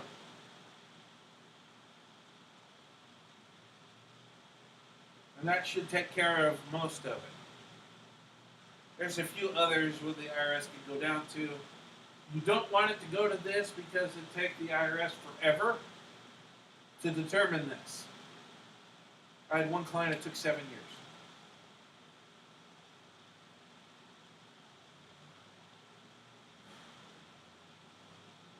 Where's the rabbit hole these traveled?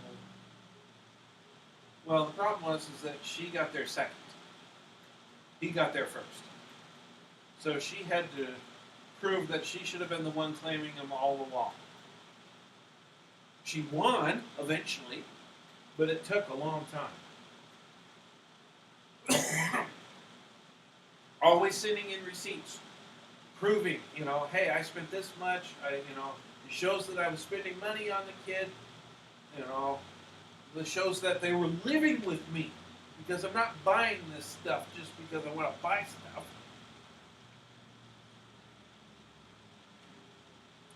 One of the things that goes a long way is looking at the grocery bill or food. Now, there is a place where there is a distinguish, although it doesn't say anything about it here, but since I know it exists in a different part of IRS, I'm going to tell you that apply it here also, even though it doesn't specifically state it. When we're talking about food consumed as a proof of support, we can only count food consumed in the home. Can't count that we went to Pizza Hut and had it there. I can count we ordered Pizza Hut and had it here at the house. So there's a difference. As long as it's consumed what's underneath the Your roof. house. Yeah.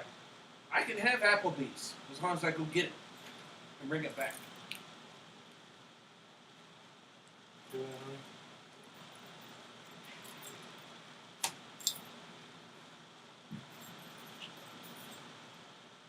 Fuck your- She's irritated just because she keeps locking the door, then remembering something and have to unlock it. Alright, so the benefits of having a dependent to claim is that I can qualify for the child tax credit, the additional child tax credit. Also qualifies me possibly for the head of household filing status, providing that other things apply. Credit for child dependent care expenses. We'll get into that when we actually talk about it. The exclusion of income from dependent care benefits. If the boss is helping me pay for daycare, as long as I use it for daycare, I don't have to report it as income. And helps me qualify for the earned income credit. I don't need a dependent to qualify for earned income credit, but it sure helps.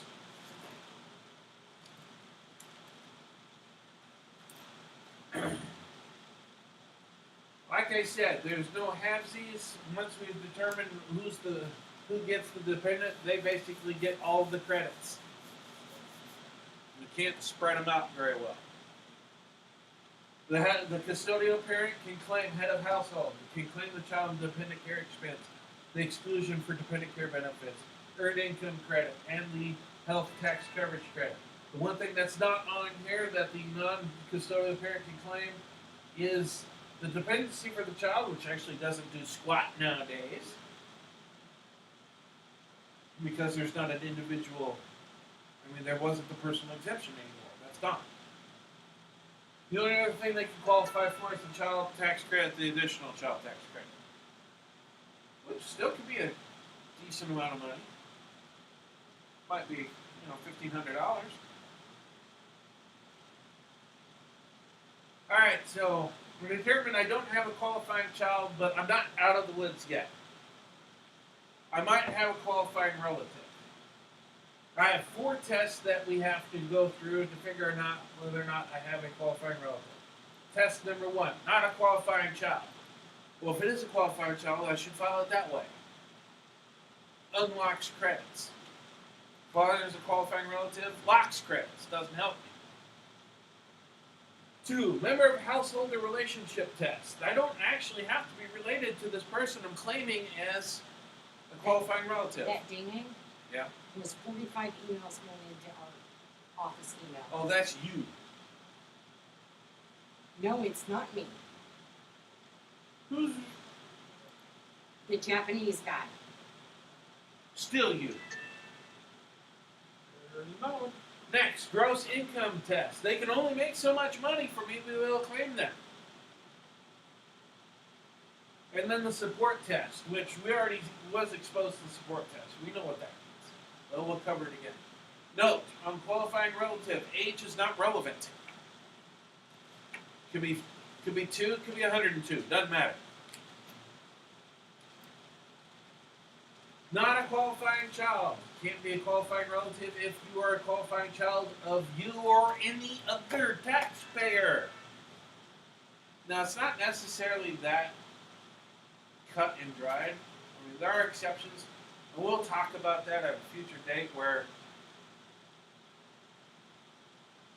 somebody else could actually claim this person as a qualifying child because they qualify. Kind of going back to that we had the parents and the grandparents and the grandchildren all living at the same place. Who can claim the child? Grandparents. If it's the grandparents' house. Well, that's possible, but mom lives there too. And in this case, in this scenario, mom makes enough money to file a tax return. Who should claim the child? I'm going to tell you at this point is The parent. actually it depends. If I'm stuck at tiebreakers, if it runs to IRS tiebreakers, you're right. But that doesn't prevent me from trying other things. What I can do is look and see how it helps the most amount of people. Because if they agree to file, and for some reason grandma claiming the kid as opposed to mom claiming the kid gets a bigger refund, I can go that way. If mom agrees. So that's not as cut and dried as it seems.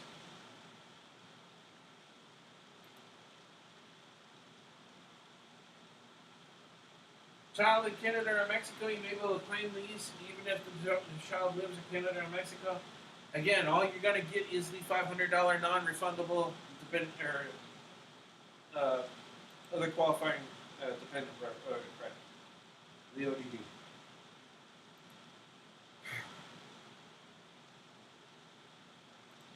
And it still makes it a little bit more difficult. Again, I might not be able to actually electronically file this return. So an example, they're going to run up here, and Derek's son lives with him, but it's not his qualifying child because Derek's son is 30. Therefore, he does not meet the age test to be a qualifying child. He still can be a qualifying relative as long as his son didn't make over a set amount of money. And we'll get to that number in a minute. This one. Jack is single, supports as member of his household his girlfriend Mary and Mary's 3-year-old daughter. Note that Mary's 3-year-old daughter is not Jack's daughter.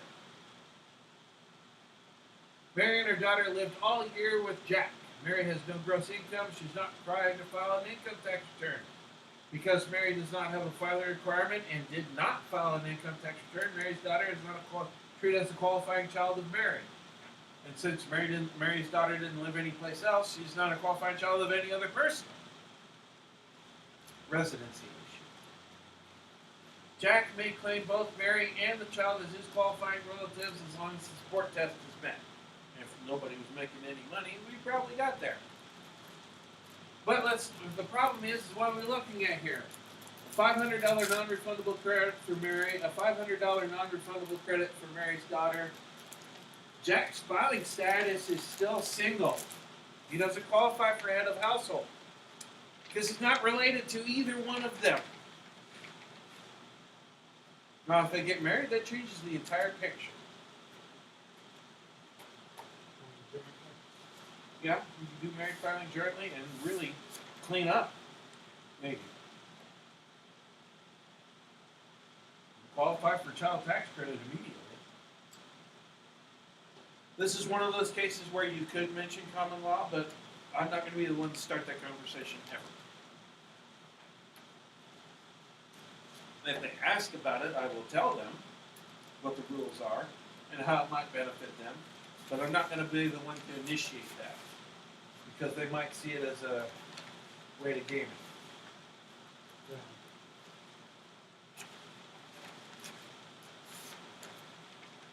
Member of household or relationship test. They don't actually have to live at my place.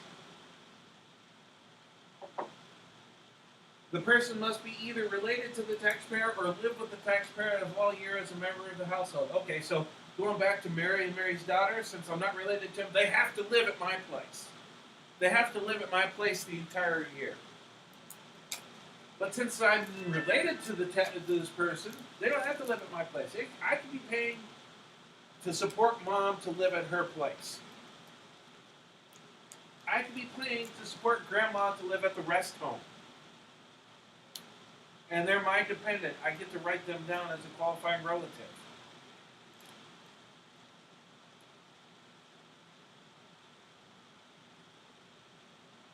Again, a person who passed away meets the test if they passed away during the year. They will be considered to live there the entire year if they lived there as long as they were alive for that year. For the people I'm not related to. You know, the related ones, it's even simpler. Relatives who do not have to live with the taxpayer and the child, the stepchild, eligible foster child, or descendant of any of them, brother, sister, half-brother, half-sisters, father, mother, grandparent, direct ancestors, but not fosters, stepfather, stepmother, niece, nephew, aunt, uncle, son-in-law, daughter-in-law, father-in-law, mother-in-law, brother-in-law, sister-in-law. What's the common thread in here? I'm related by marriage or blood.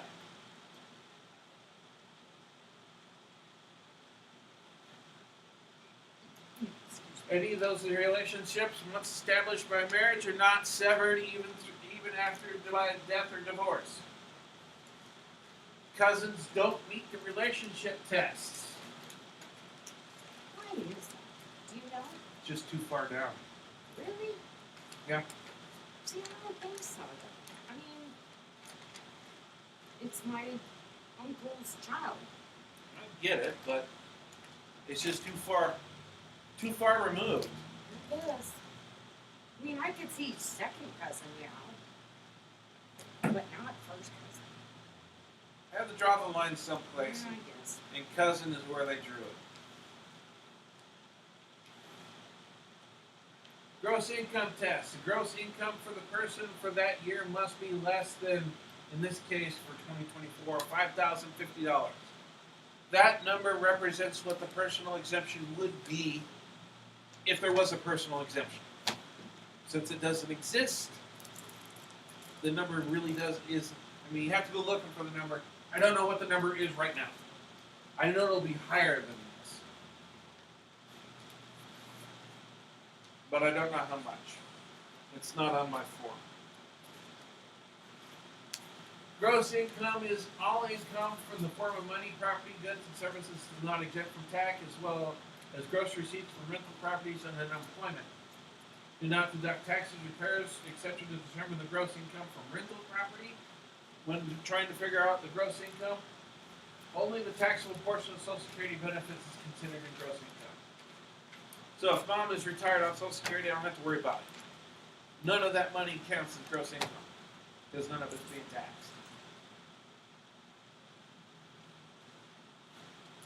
But this disqualifies people in a hurry, obviously. All they have to do is make $5,000. If they make $5,000, then I can't claim them as a qualifying relative. They made too much money.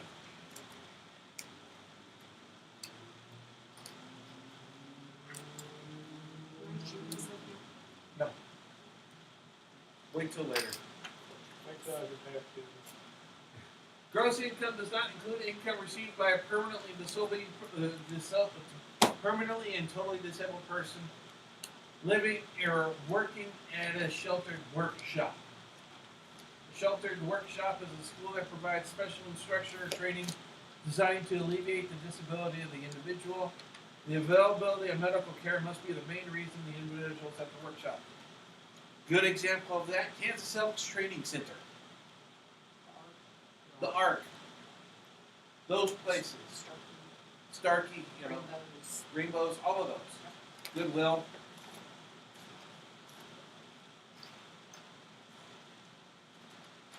Which is the caveat that I'm using to qualify my stepson or to live at grandma's house and be claimed. Right. Support test. Again, not only can they not make more than $5,000, is I still have to provide majority support.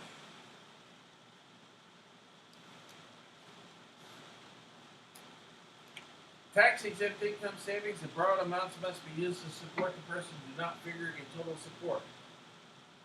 Support may also include furniture, appliances, and cars if they are bought for the person's use.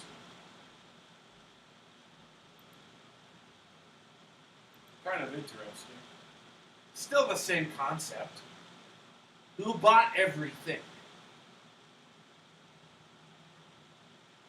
Who bought the Cocoa Puffs? Who's paying for the insurance? Who's paying for this? Who's paying for the cell phone bill? So on and so forth. Who's the money guy? Right. Who's paying for all of those things? That goes into total support.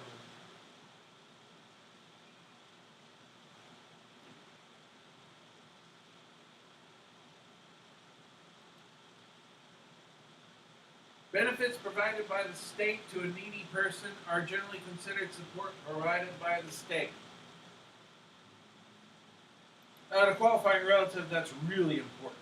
So, if the state is paying for leave, and paying for Section 8, and paying for child care, and paying for free and reduced lunch, We need to figure out if it's higher than their income. we have to figure out, whether those amounts collectively are higher than what's being provided by the person trying to claim this as a dependent. Because if not, if the state, and I'm using the term state as a collective term, but if the state's providing more of that, They're not supporting themselves.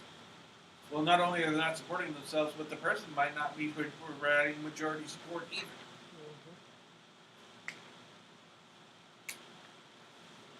Which means you go to single instead of head of household, and Don't get to claim them for the other dependent credit. Now, one thing that does, since they're living at my place, I do get to figure out a cost of them living at my place, rent. Even if I'm not collecting rent from them, I get to make up a number, reasonable number, fair market value. fair market value number, and get to count that as support that I'm providing.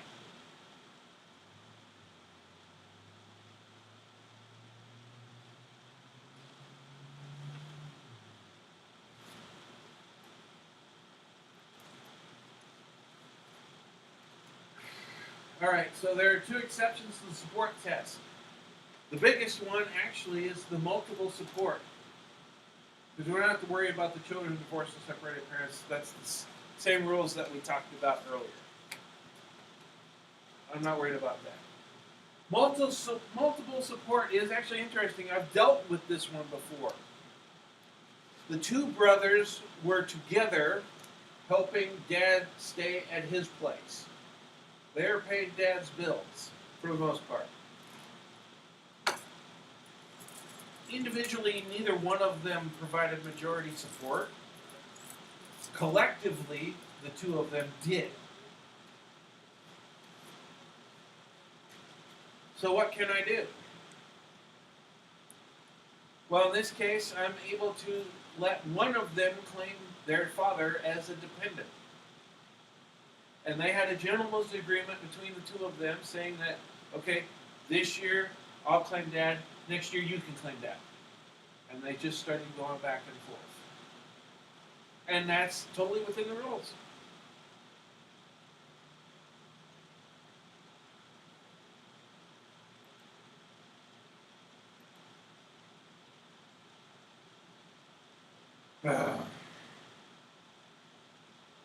All right, the support test for the children divorced to separated parents still apply.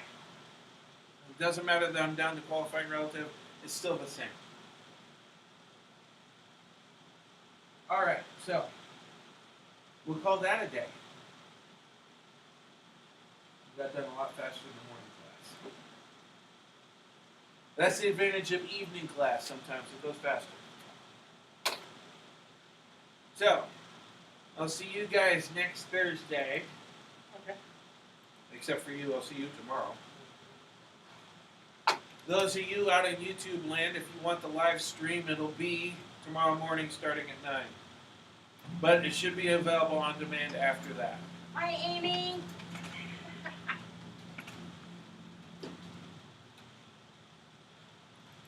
I will catch you next time.